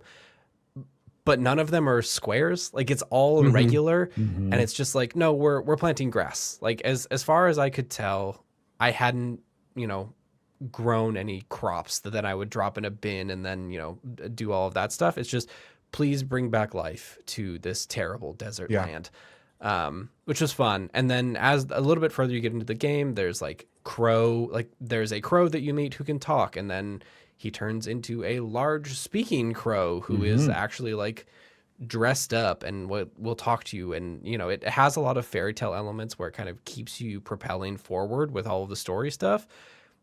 And then you're like building bee habitats, and bee habitats need to have these types of flowers and these types of things. You put them all together, and like the systems start building on top of them. And also like what predators to keep away from the habitat. I thought that was interesting. Yep. They have to be safe. Eric, you'll appreciate this. You can use your Matic to recycle. You are picking up garbage. My favorite thing to do in a video game. Hell yeah. Always. There's a lot of garbage. Cool. It's in this game. It looks like there's a lot. And like one of the first things you do is that you like walk around, you leave your homestead, and then you come across a like abandoned highway. So it like really is leaning into the like something bad has happened to this earth, and now you are kind of revitalizing it one piece at a time. It's so cool. It's like really cute, and art style's nuts. Art style's killer.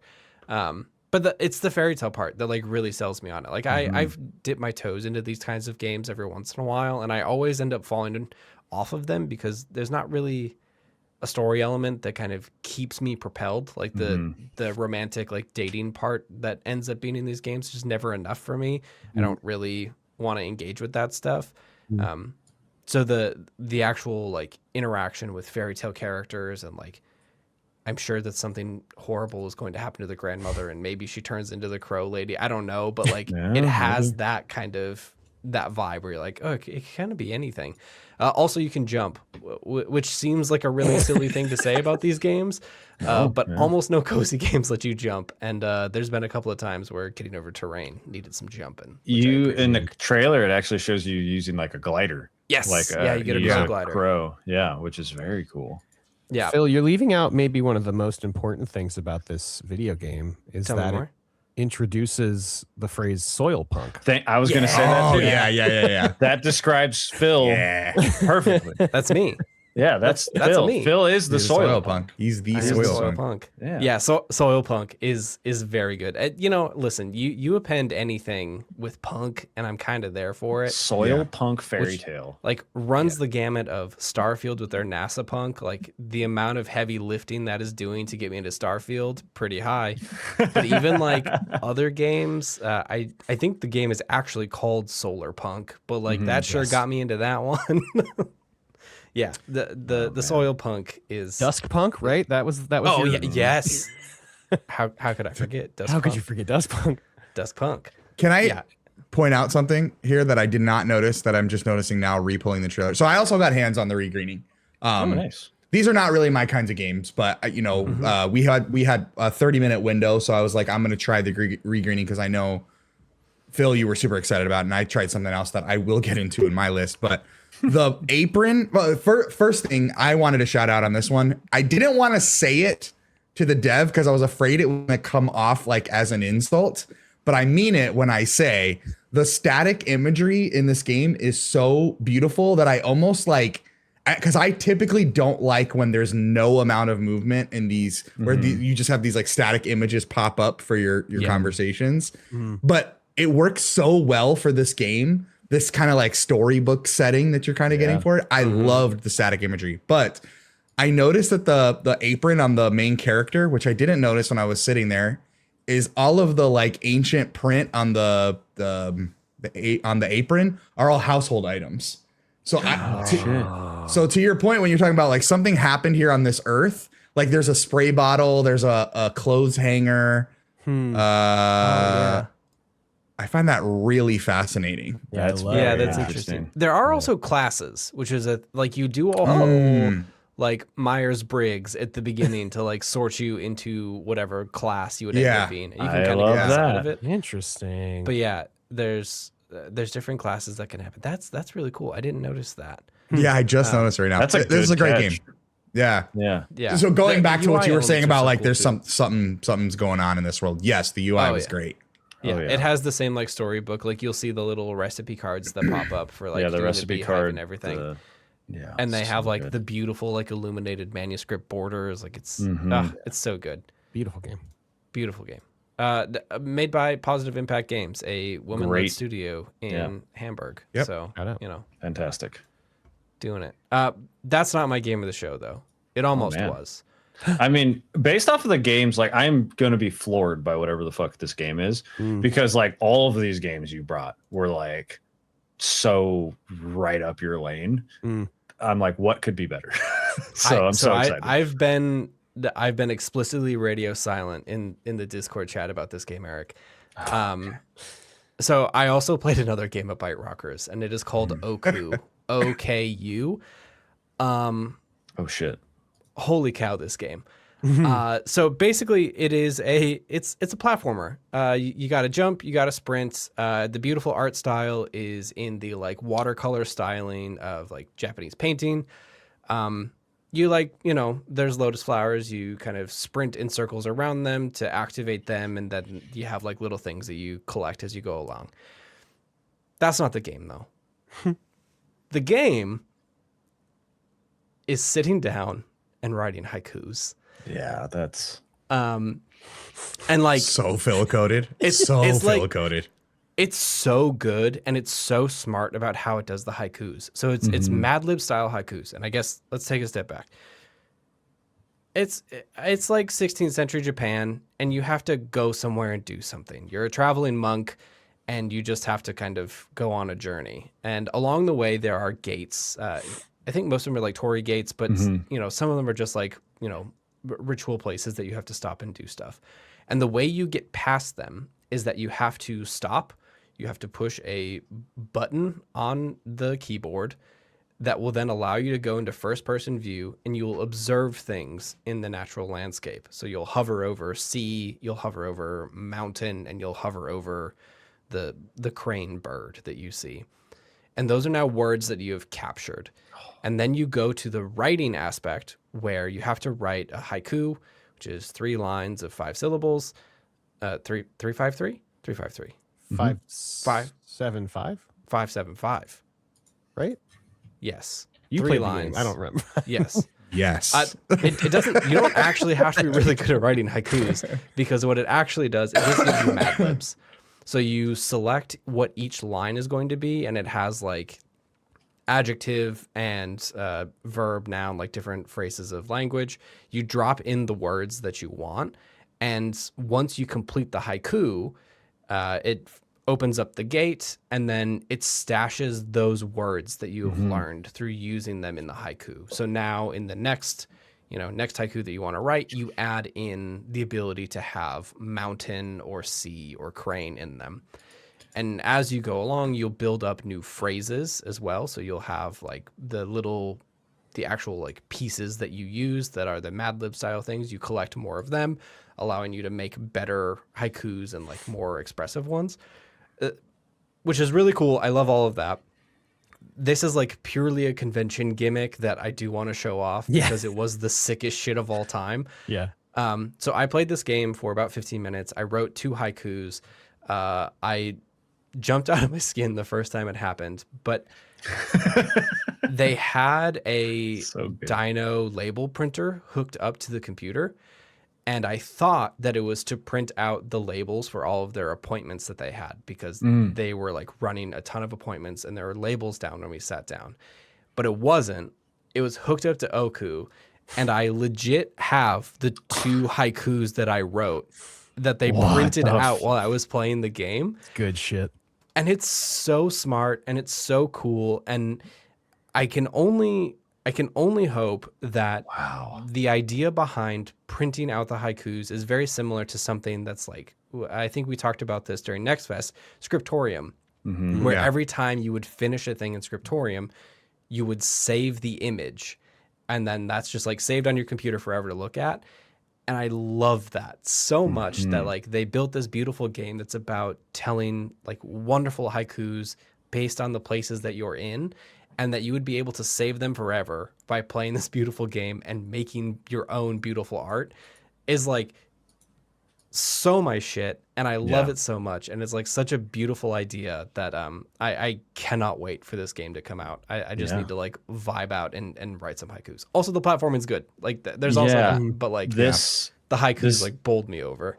The first thing that it gave me like vibes of gameplay wise is like Journey, right? Yep. Like, yeah. And then later in the second trailer, it looks like, or maybe that's the first. I forget how this Steam organizes it. Like, was this the first trailer and this is the most recent trailer? But whatever. Where they're at the Torii Gate with a bell and it says 60 words. So basically, what Phil loves about this game is that it's Journey with elements of Super Mario, except instead of stars, you're collecting words, which is extremely Phil coded. It's just me. Yeah. That's there was a moment.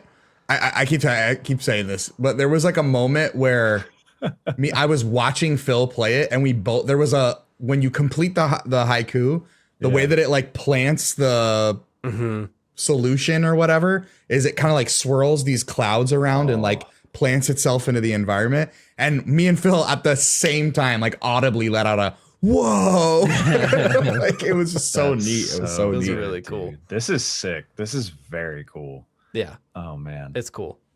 What a cool thing. And Very like cool yeah, game. like getting to like this is what's cool about going to PAX for you guys is like coming onto this show and now we get to talk about this game that I've never heard of. I don't know if I would have ever heard of if I didn't talk to somebody that went to PAX. Like Yeah. You know, that's crazy. It's so cool looking. And there's a play test that you could probably, I bet you could get in there, Phil, after this episode. Oh yeah, I requested. I left the appointment and immediately requested. Yeah, that's very cool. It's super cool. That's my game of the show. Heck yeah. Hell yeah. Love that. Sick. Love that. Well, Johnny, what's yours? Yeah, What games did you play?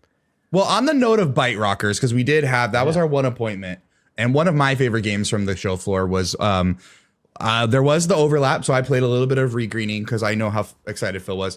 But while he was playing Oku, I played a game called DeeSicks. Maybe the polar opposite of Yeah. Yeah, the complete opposite of Oku. I'm a big fan of roguelite games. I just like roguelite elements in general. I love them. That's why when you were mentioning the Rogue Mansion, AJ, I was like popped off. I'm like, sign me up. I love roguelite games. DeeSicks is it's a dice roller game that essentially are rolling.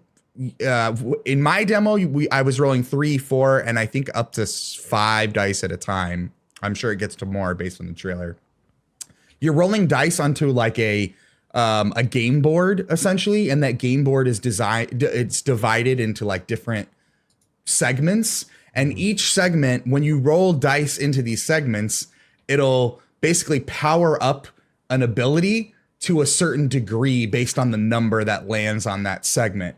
Once you finish rolling your dice, you will then take the game will completely flip-flop into a circular 3-dimensional fixed rail space shooter. Yeah, that's about right. I'm It's like like- losing my mind looking at this thing. Yeah, it's the weirdest, coolest little game. But the other cool thing is that all the characters and enemies exist on like a 2-dimensional plane. So it almost reminds me of, do you remember like in the old Sonic games when you would be kind of in these like 3-dimensional spaces, but you're still interacting? The emerald levels? Yes.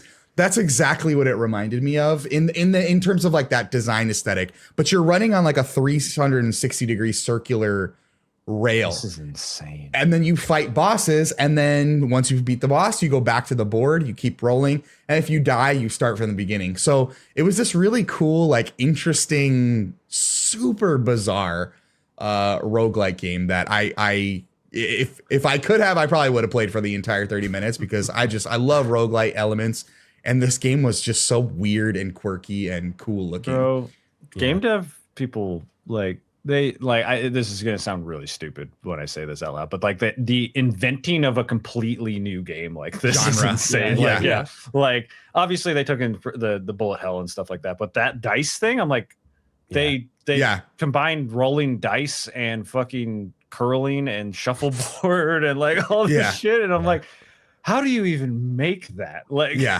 it was so weird and so cool. I would be so fucking bad at this game, by the way. It's difficult. It's not easy. Like I died quite a few times. Playing. Also, the boss art just looks like it looks like Undertale, like that style, just black and white, and it's so stark. It reminded me of Undertale meets Hollow Knight. Yeah, is what those on the second Moth Pope. Yes. Exactly. The Moth Pope is exactly what I'm talking about. Yeah. I played a bit of this on Saturday. Oh, nice.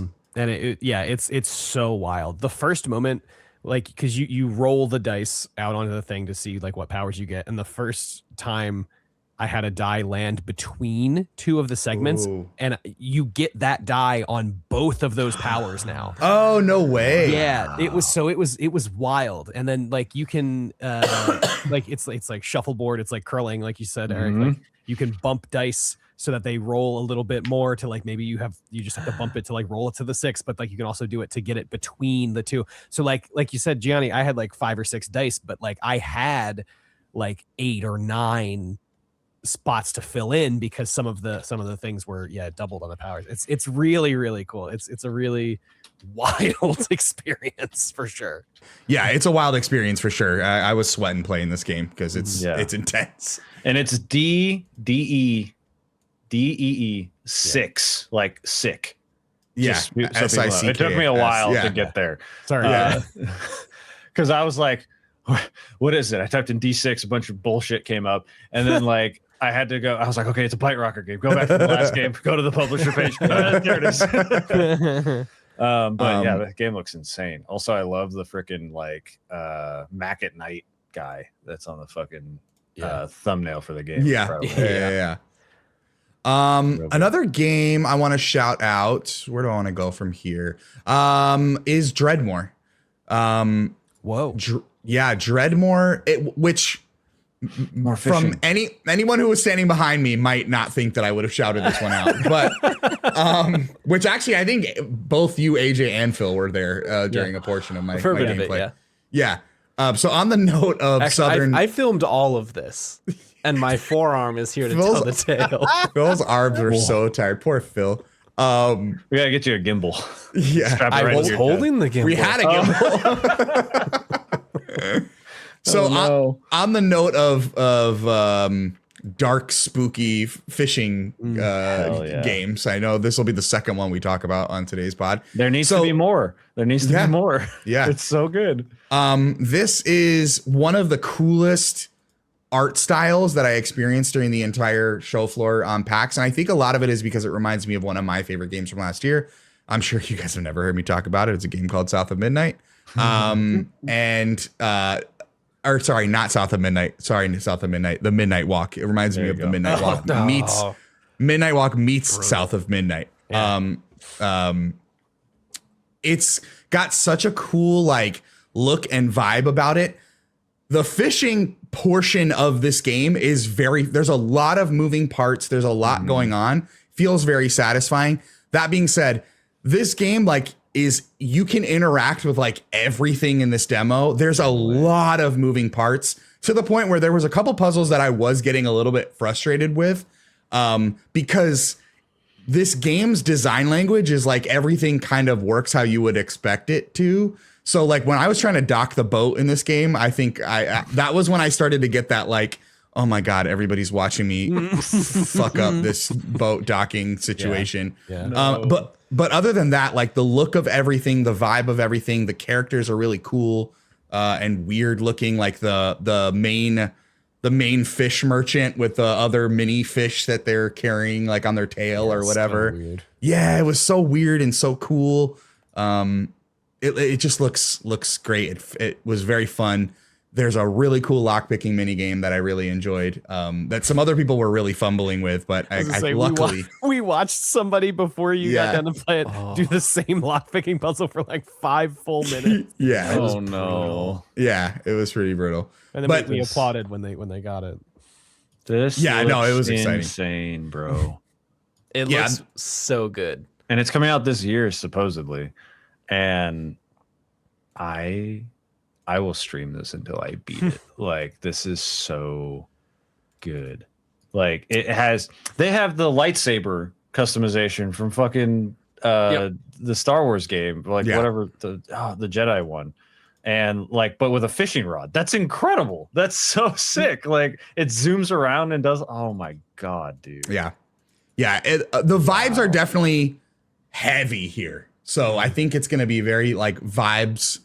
The vibes are going to carry a lot. That's for sure. Because the mechanics, they get a little convoluted, but once you like figure it out, it's fine. I still could barely wrap my head around docking the boat. But other than that, the like fishing mechanics felt really, really fun. And it was just a cool world to be inside of. So I'm curious, based off of like looking at this, it's like, you know, fish in murky water, upgrade your boat, craft survival gear. It's got, like you said, it's got all this different stuff. I'm curious, like how, because you can beat most of Dredge without fishing too much. So I'm curious, like, where the requirements are, right? If it's a game where it's like, yeah, it's a really deep game, there's a lot to go on it, but surface level you can cruise and beat the game, and then there's like a lot more that you can do on top of it for extra stuff, right? So I'm curious, like, when you run into where you run into a wall, right? You were saying there's a lot of mechanics. If there's a mechanic that you're like, I don't really like it, like how in Skyrim, like I don't think I've ever really fucked with the alchemy system in that game, and it's never like made my gameplay worse, kind of thing. Like, how deep can you go? How surface level can you go? I'd be very curious, because there is a lot going on in this game, which is crazy. It's definitely heavy on mechanics, and it was a little overwhelming at first, but once I got the hang of it, we were cruising. So big shout out to it. This is developed by Dream Doc. So this was a cool one. Next one I want to shout out was a game that me and Phil spent quite a bit of time at their booth, and this is a game called Desolus. Nice. And Phil, I do want you to jump in here in a second, because you're more familiar with like the actual design portion of this game and how it was made. But this is like a cool puzzle. It's a first-person puzzle game. The person that we talked to, a gentleman by the name of Chris, I think he was with the marketing team, and was explaining that the Mist Riven series was like a big inspiration behind this one. It was just so beautiful to exist in this space. And then on top of that, if you've ever played this is going to be a weird comparison to a game like Desolus, but Ratchet & Clank Rift Apart has a really cool feature where you are in one universe and then you are instantly existing in the same space in a different universe.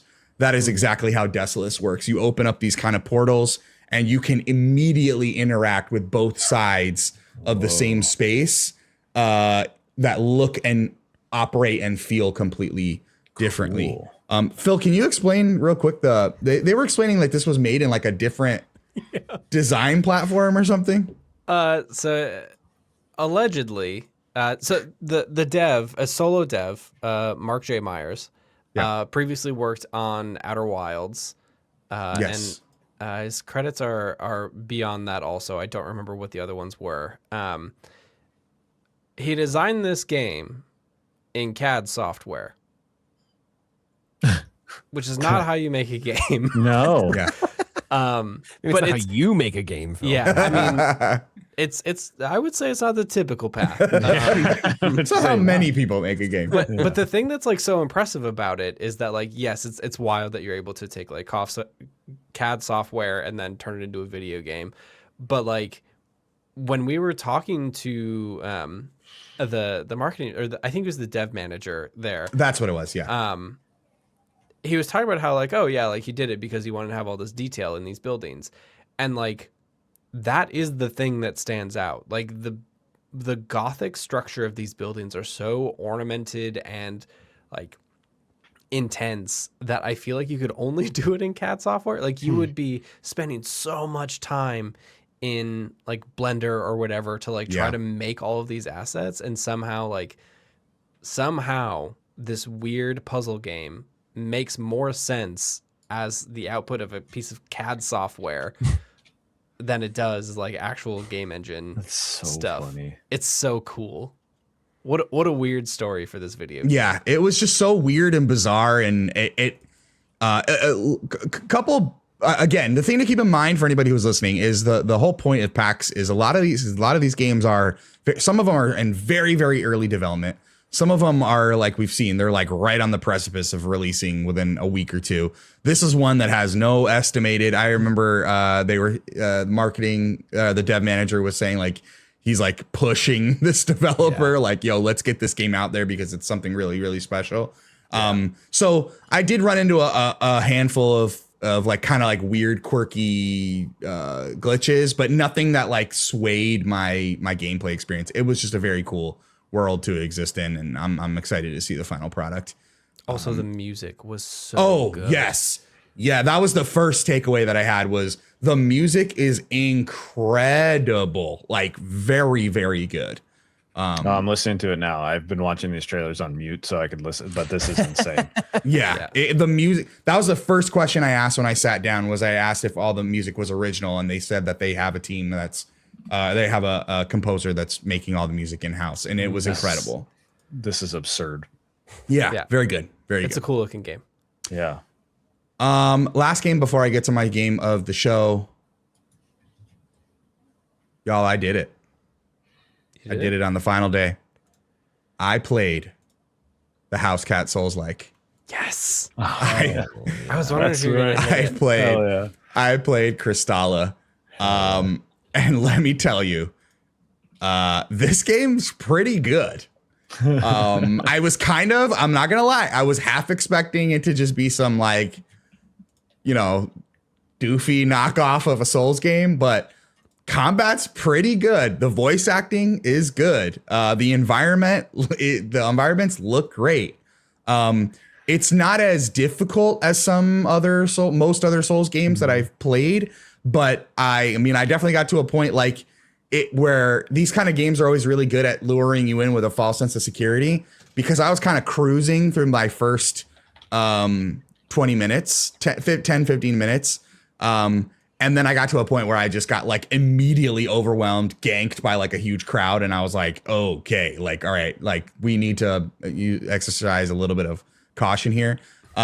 It's just such a weird idea. It is literally all characters the way you would see in any fantasy action RPG, except they are all designed after house cats.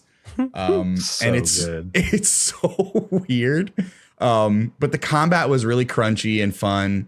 Shout out to the guy next to me who literally was sitting on the demo for like an hour and a half, which was wild. One thing they don't warn you about PAX is sometimes lines don't get limited. But yeah, I had hands on this for about 25 minutes, and it plays really well, looks really good. And this one is actually already in early access, but they're getting 1.0 release apparently at the end of April or first week of May. So this one is already out in early access, but the 1.0 build was the one that I had hands on. And apparently there's a whole lot of quality of life adjustments and way more content in the final release. So I'm super excited about that one. Where was this? Exactly. This was actually right next to Desolus. I'm trying to figure out what publishers were around this area. This was right next to Desolus. You know, these guys know ball because the developer and publisher is Astral Clock Tower Studios, which is real good. That's real good stuff. Oh man, this was in the same row, AJ, as O Apollo. Like it was literally it was O Apollo. Actually, like next square over Desolus. Oh my god, Kristala. That was exactly what I did. Was I tapped Phil and I was like, "Let me go look at the cat." So this was this one. That was that one. Wow. And then I was able to get out on Sunday because again, big crowds for this one. But Sunday I happened to walk up and there was only like one or two people waiting. Question. Yeah. Main character. Do you get customization? Yes. Oh yeah. So you can choose the fur of your house cat. There are cool, interesting like character classes that I wasn't like entirely expecting. I mean, you kind of have your common ones, but they kind of do like it's interesting. They have like all your standard classes that you would expect in any Souls-like game, and then they have like the magic equivalent of all those classes. So it's a little bit easier to kind of understand your stat scaling it's not as vague as like other Souls-like games, but there is stat scaling. There's all the things that you kind of expect from these types of titles. Wow, there's a Ghost Rider cat in here. Yeah, dude. It's so sick. Yeah, it's a fun one. It's a fun one. Cool. How Redwall is it? Oh, great. Redwall? Oh no. Oh, brutal. Oh no. Oh no. Oh no. The reference is missed on me. What's another one? What's another Redwall?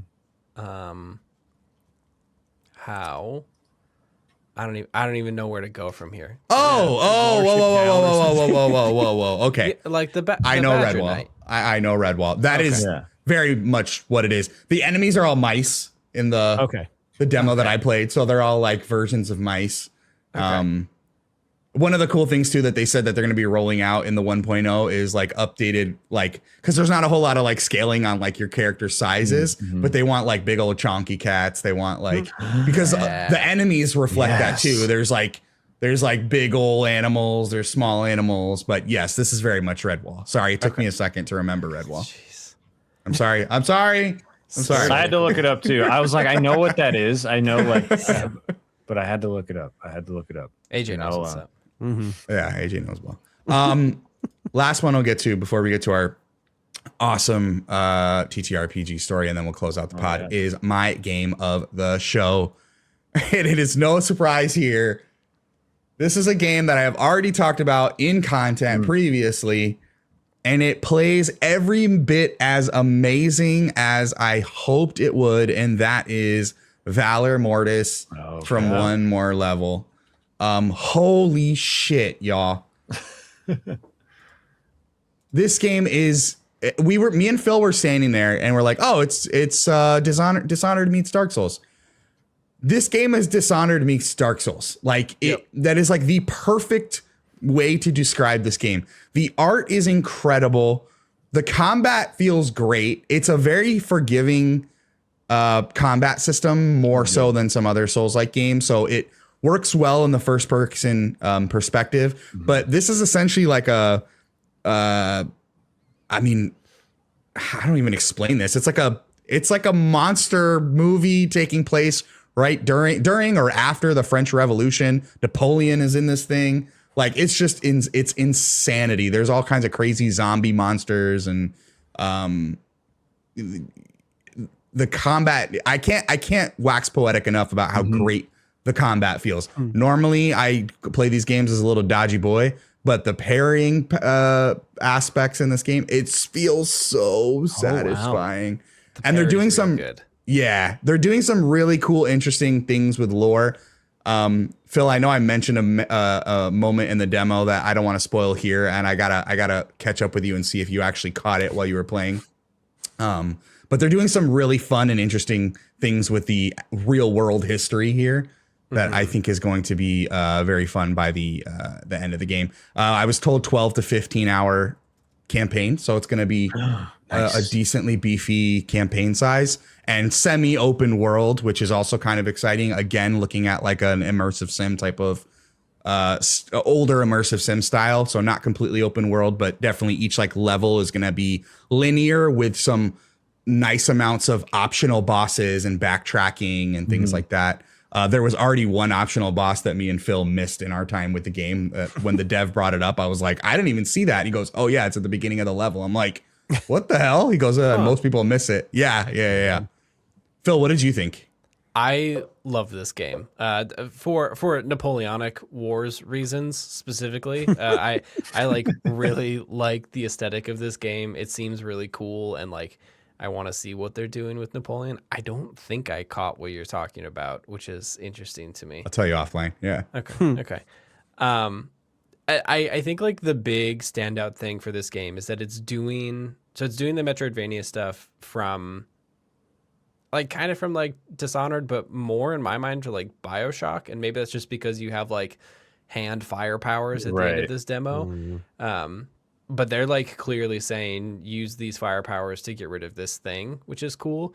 But I like truly cannot speak highly enough of how good that parry feels. I despise games like this typically. Like I like super don't like games that have parry priority in this kind of way where like that's how you have to play the game. I don't know if you noticed, Johnny, but when I was playing this initially, I knew that there was a parry. I knew that that was the whole big thing.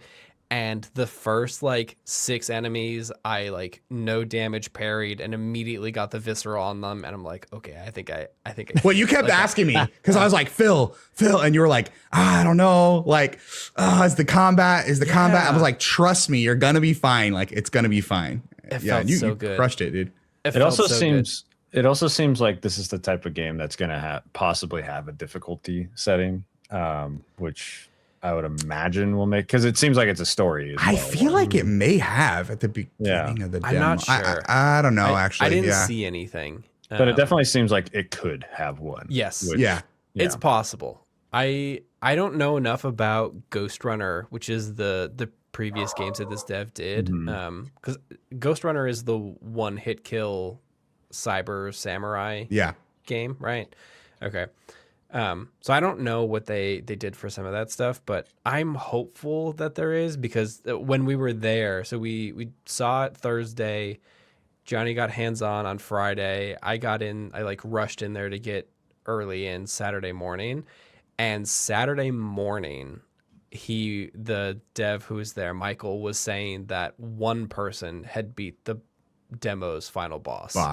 One person, and did it late Friday. So I hope that there is, maybe just banging my head against it, I could get it done. But I want to see where this game goes, because it's just like bloody battlefield on a Napoleonic war front. Like I want to see more of it and see if if we're going to Paris or where we're going with this, because there's some real grisly key art of our boy Napoleon, and I can only imagine what that means.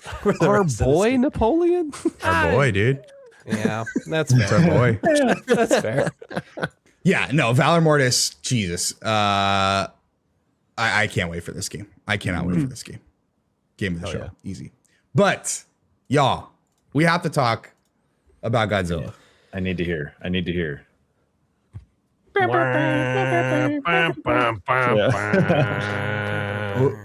gotta talk about Godzilla. Go take my posters off the wall. Like, what? You got a beanie? Oh, that's so sick. Don't worry, Eric. It's coming in the mail for you. Oh, I love you, Phil. Thank you. I know what you like. So, Saturday morning. Was it Saturday? Yeah, it was Saturday. Okay. AJ and I were scheming this at like 11 o'clock on Friday. I literally on stream, I hit my go live notification, and then I see AJ tags me, and I'm like, oh, what the fuck? I'm about to stream. I'm so sorry. And I was literally like 5 to 10 minutes late to my stream because I was just watching. Yeah. And I was just like, my boys. And I got literally timed out in the my chat. God. The first message I sent was all caps, and they're like, too much caps. And they timed me out. Like, fuck, I'm sorry, I'm excited. That's not even, and that's so funny. That's not even the part that we planned. Like, that wasn't even planned. So it just Friday night, like Phil said, we were texting back and forth. I had seen the Godzilla booth, or the IDW booth, that had the Godzilla RPG and all this stuff. And I talked to one of the people at the booth, and they explained that the game is, it's based on a 52 card deck of playing cards as its core mechanic. There's no dice rolling. It's all playing card, and then there are like stats and stuff, or like traits and skills and whatnot that we can get to.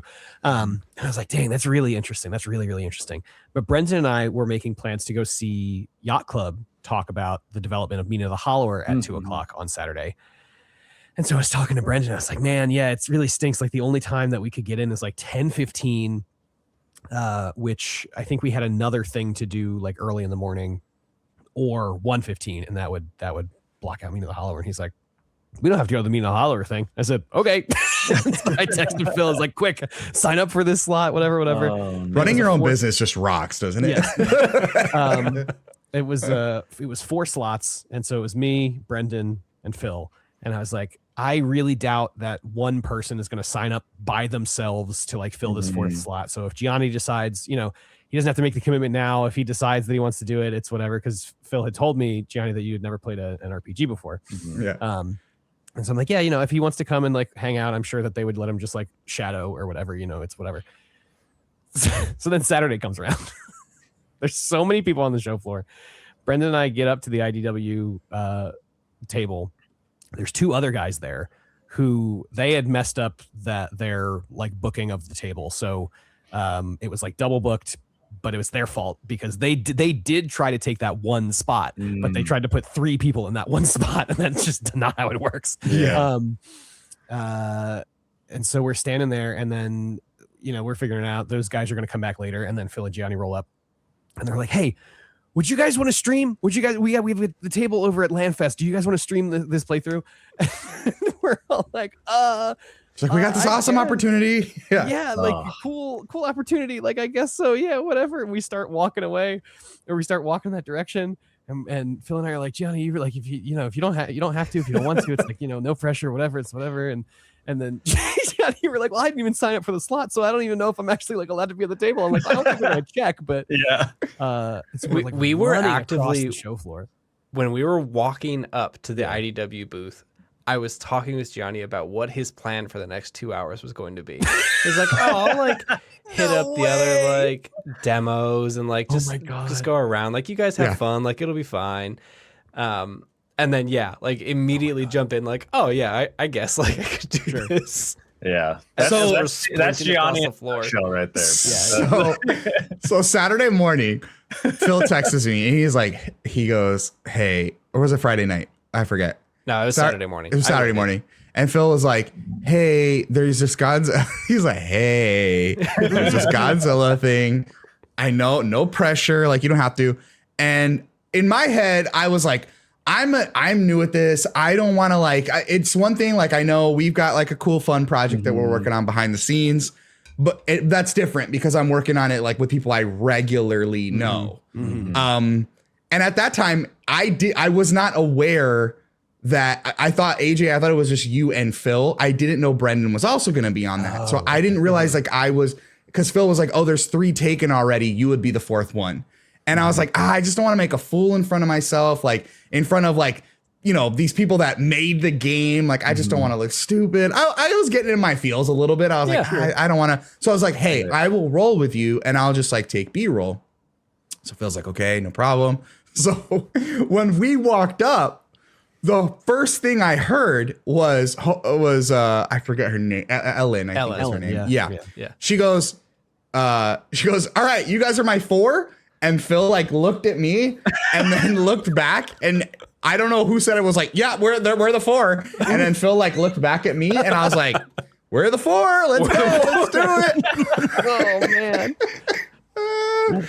Yeah, I think that might have been me. I don't know, because it was like at the time we were like going back and forth with these other 2 dudes, and they were like, I don't know who messed up, and like because we didn't know what was messed up because they were already talking to Ellen when we rolled up, and it's like, well, we can't have 6 people at the table. There's not enough room for 6 people or whatever. Yeah. So then we truck it across the show floor, which Ellen, shout out to fucking cruising through in the PAX hall, dude.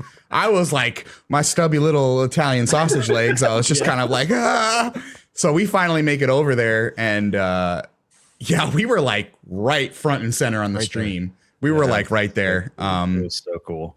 And that was my first time playing a TTRPG. And and of course they assigned me as the leader of the damn. That's what's so funny too. We roll up to the table. We're like, this will be the table, and there were already characters at the seats. Yeah, and they weren't like, look at like what player you want to be, whatever. They were just like, take a seat, we'll start. Yeah, and so we all just like took random seats. And Gianni happened to sit at the leader of the group seat.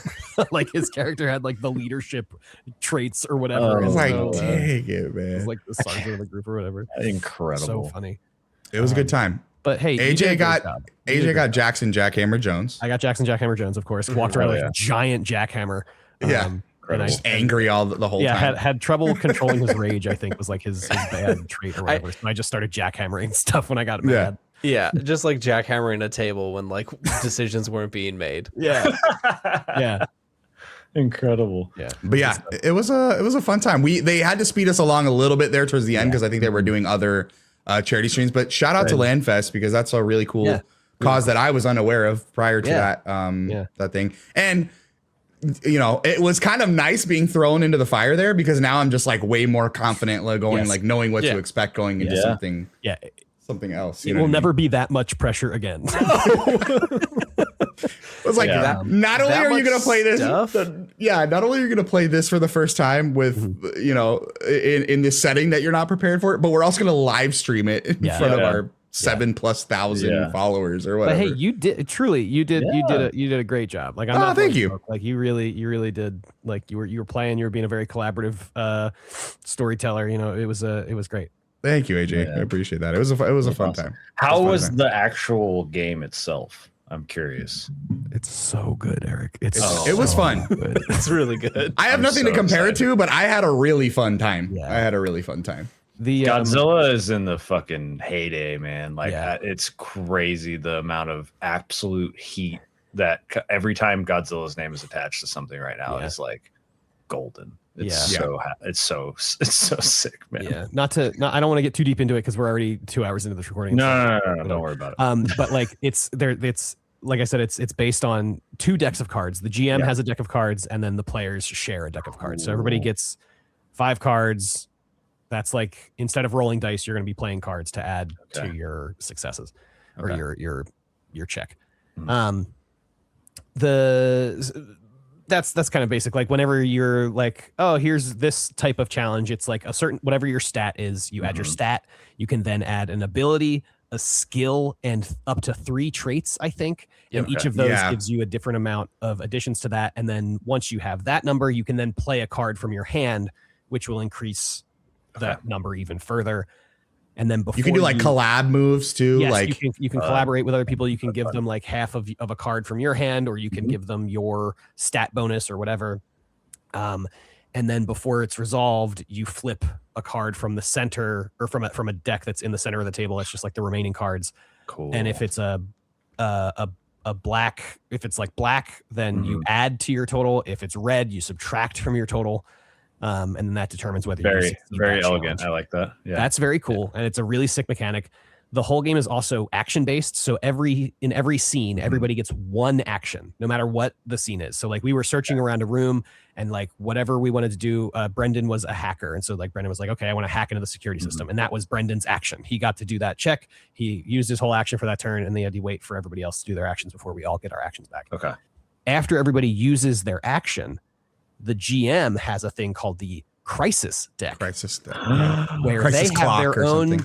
own 52 deck of cards, where they, after everyone has taken an action, it's basically like the world gets to take an action kind of situation, and they flip a card from the deck, and they add that to the crisis total. Now, behind the screen, I don't know exactly what Ellen's situation was, but I think there were like thresholds of like every like 5. I think there was like a new thing that would happen. So she would flip a card, and it was like, you know, a 3. And so then nothing happened. But then the next one maybe was like a 10, which means it passes the 5 threshold and the 10 threshold. So then 2 things happen. And it's like, as the crisis gets higher and higher, worse and worse things happen. And it's in our instance, it was like, there was like this plant monster that had like killed everyone in this facility and like turned them all into one big hive mind. Very sick stuff. Very, very cool. It was cool. But it's like that mechanic, I think, is so perfect for kaiju fiction of like, eventually in these stories, the monster shows up, you know? And I think leaving that up to cards, like not even up to the GM, you know, like it's just totally random. It's a surprise for everyone when it happens. And then all of a sudden we have to figure out how to deal with, okay, we were doing whatever we were doing, but now the giant monster's here. So where does it fits the fiction very well. Yes, exactly. So it's fucking sick. It's so good. It's really great cool game. And I honestly, I love that it's so good, because this is like Toho. Like this is the company that makes Godzilla. So Yeah, it's I like saw- branded. And the fact that they spent the time to hire like 3 very good designers, like from Warhammer 40K and other places. Like they've designed like these are prestige names in the space. The art's insane. The I'm art is so looking at- good. Yeah. But the fact that they weren't just like, yeah, we'll take like a D20 system and we'll just kind of throw Godzilla on top of it. Like we'll do D&D, but we'll kind of tweak it a little bit and throw Godzilla on top. Like the fact that they made a whole new system to really like differentiate it and like really like solidify the game mechanics in the fiction of kaiju stories. Like it's so cool. I'm on the Kickstarter page right now, and I'm like, it's still live, Eric. I know. And they have a bunch of goodies too if you do the Kickstarter. Yep. So it was definitely a fun time. Yeah, I think the coolest thing about it, like especially, I haven't really done a ton. I've never done convention games before, like me neither. actual like sit down at random open tables, and I've never really played one shots with pre-gen characters, and it's always kind of touch and go for me. I like never really liked the idea because part of role playing games for me is making a character to role play as. But the system was built in a really cool way with like the gear, the traits, and the abilities to where they're expansive enough to where I felt like sitting down, I had a really good idea of the doctor I was playing. Like I knew who the scientist was, and like I could build out from that and like make some interesting choices. But you kept stealing all the syringes and and I got a hero point for the sake of science. They got hero point stuff too. Oh, like so instead of you don't have health, you have HP, but they're hero points, not health points. Dude. But yeah, it's so cool, and it really helps do the flavor stuff of like we didn't shoot anything, right? No. I had my taser. Jackhammered a door. I think we ran from all of the monsters because we were like, we gotta get the fuck out of here. Yeah, that's right. Because Brendan's guy had hacked into the security cameras and it was like, this one building is full of monsters. We do not want to go in this building. So we didn't engage with the combat a ton, but I think that like that's the storytelling of the game is like being able to rely on your skills and your traits to avoid it or do it in a specific way. Like I think one of the things was if damage was going to be done with you, like you could have used your armor in a defensive position to pass a skill check instead of having like the D&D style like armor class numbers and all of that stuff. It's just a really inventive way of doing it. And honestly, the Crisis deck is like such a cool idea to go beyond like powered by the apocalypse style clocks that like leaving that shit up to chance is so much more fun to me. It's awesome. Such a cool idea.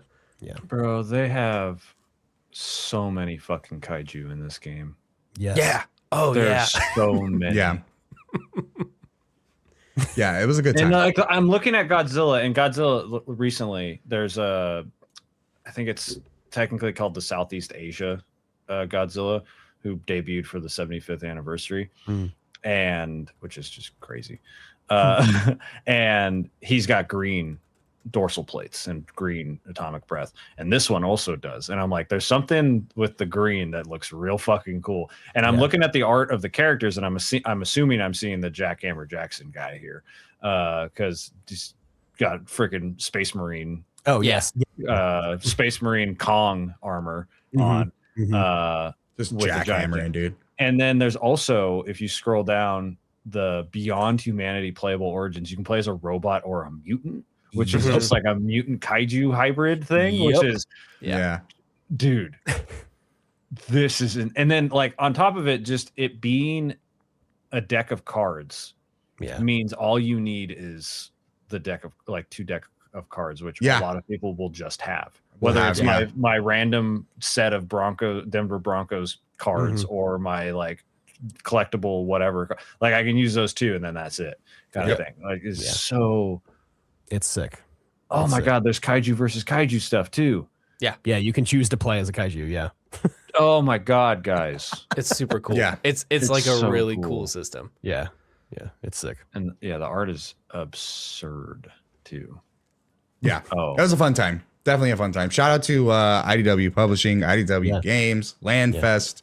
It was a really cool last second. And Ellen. Ellen was like the lead champ. Ellen was lead editor on the game, which was crazy. So we were dealing with like the person to be our dungeon master for sure. Yeah, she's read these rules many, many times. Yeah. Shout out to all of them. That was a really, really fun time. That's also very cool, right? Like you guys got to play with like an actual master of this game. Yeah. So like it couldn't have gone any smoother. And we didn't even realize. We didn't realize until like at the end we were like taking a picture. And we're like, yeah. So like, what's your role like on the team? She's like, oh, I'm like lead editor. We were like, what? Wow. Okay. Like, I'm sorry, I didn't realize we were in the presence of greatness here. On the back of the book, hers is the first name in these. That's crazy. This credits. So yeah. Very fun.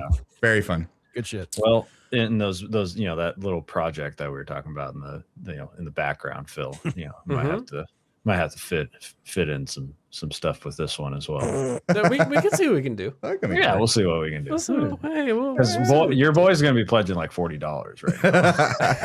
Hell yeah. But we'll talk about that. We'll support the Kickstarter.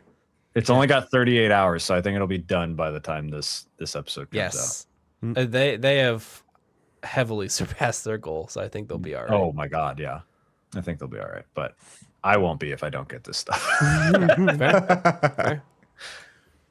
All right, y'all. Well, I think that is gonna wrap up our PAX recap. Wow. Hell yeah. It has been fun. I didn't expect to go that long, but once we start talking about games, games are just, we say this all the time. Games are so fucking cool, dude. Like, it's just like, once you just get going about games, it's just, PAX was an amazing event. It sounds like we all had a really, really fun time. I cannot wait for next year's PAX East in Boston. I will be first in line to check out PAX West in Seattle this coming September. They're just awesome events. They're rejuvenating, reinvigorating. It's a nice kick in the pants to just like remember why we're doing this thing that we do. And games are they're just awesome, dude. They're just awesome. They're so cool. Thank you all for joining today. AJ, the standard rigmarole before we get out of here is we like to ask, where can the people find you? What are you up to? AJ, we'll start with you. Yeah, you can find me on .zip, a show about big games and small packages, like I talked before. It's .zip.online, DOTZIP. .online. We release every Monday, and we are about to start releasing weekly RAM episodes, random access memory episodes, which for members only one monthly will be public is the plan, and then the other 3 will all be member exclusives, which will basically just be like other stuff that we're doing that aren't the one game that we talk about every week. And then you can also hear my work, I guess, on Into the Aether. That's intothecast.online, or Formative Media with Christian Spicer. And I think the website for that is formativemediashow.com or something. That's a monthly show. And that's tons of fun to work on. And I also work on a show called Frog of the Week, frogpod.online. Yeah. We talk about Frog for 2 to 3 minutes every single week. That's a very, very fun one. But if you want to hire me, you can go to ajfillari.online and drop me a line there. Shoot me a line. Drop me a line over there.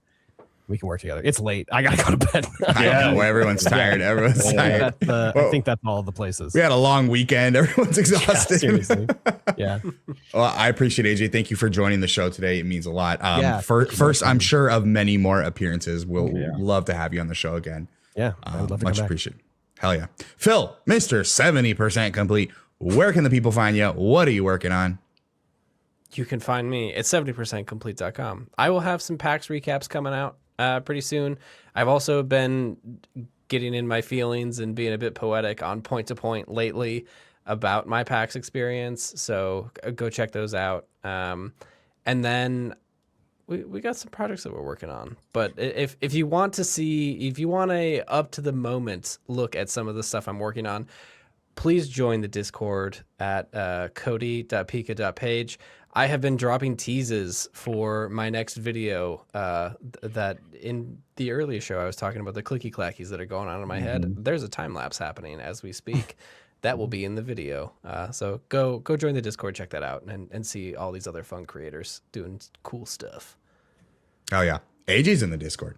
Yeah, I'm there. AJ's in the Discord. Hanging out in the Discord. If AJ's there, there's no excuse for you not to be there. I think. Hey, funnily enough, I think AJ's been there longer than Gianni has. Probably. Yeah, That's so funny. I actually think that's right. I think it's like maybe like a week or two, honestly. Not that much. Probably. Yeah. Probably. That's so funny. Eric, Mr. the Human, aka Mr. the Human Plays. Where can the people find you? What are you up to? Mr. the Human. Just search that on whatever platform. I'm probably there. If you find me on Instagram, it does say follow me anywhere but here. So go click the links on that point. I do have a question, Johnny. When do you think this episode will come out? That is a great question, and that I definitely know the answer. Is it next week? No. It's this week. Probably yes. Okay. So if you're listening to this and it's before, this is a very cool thing that just got dropped into my lap like 2 days ago.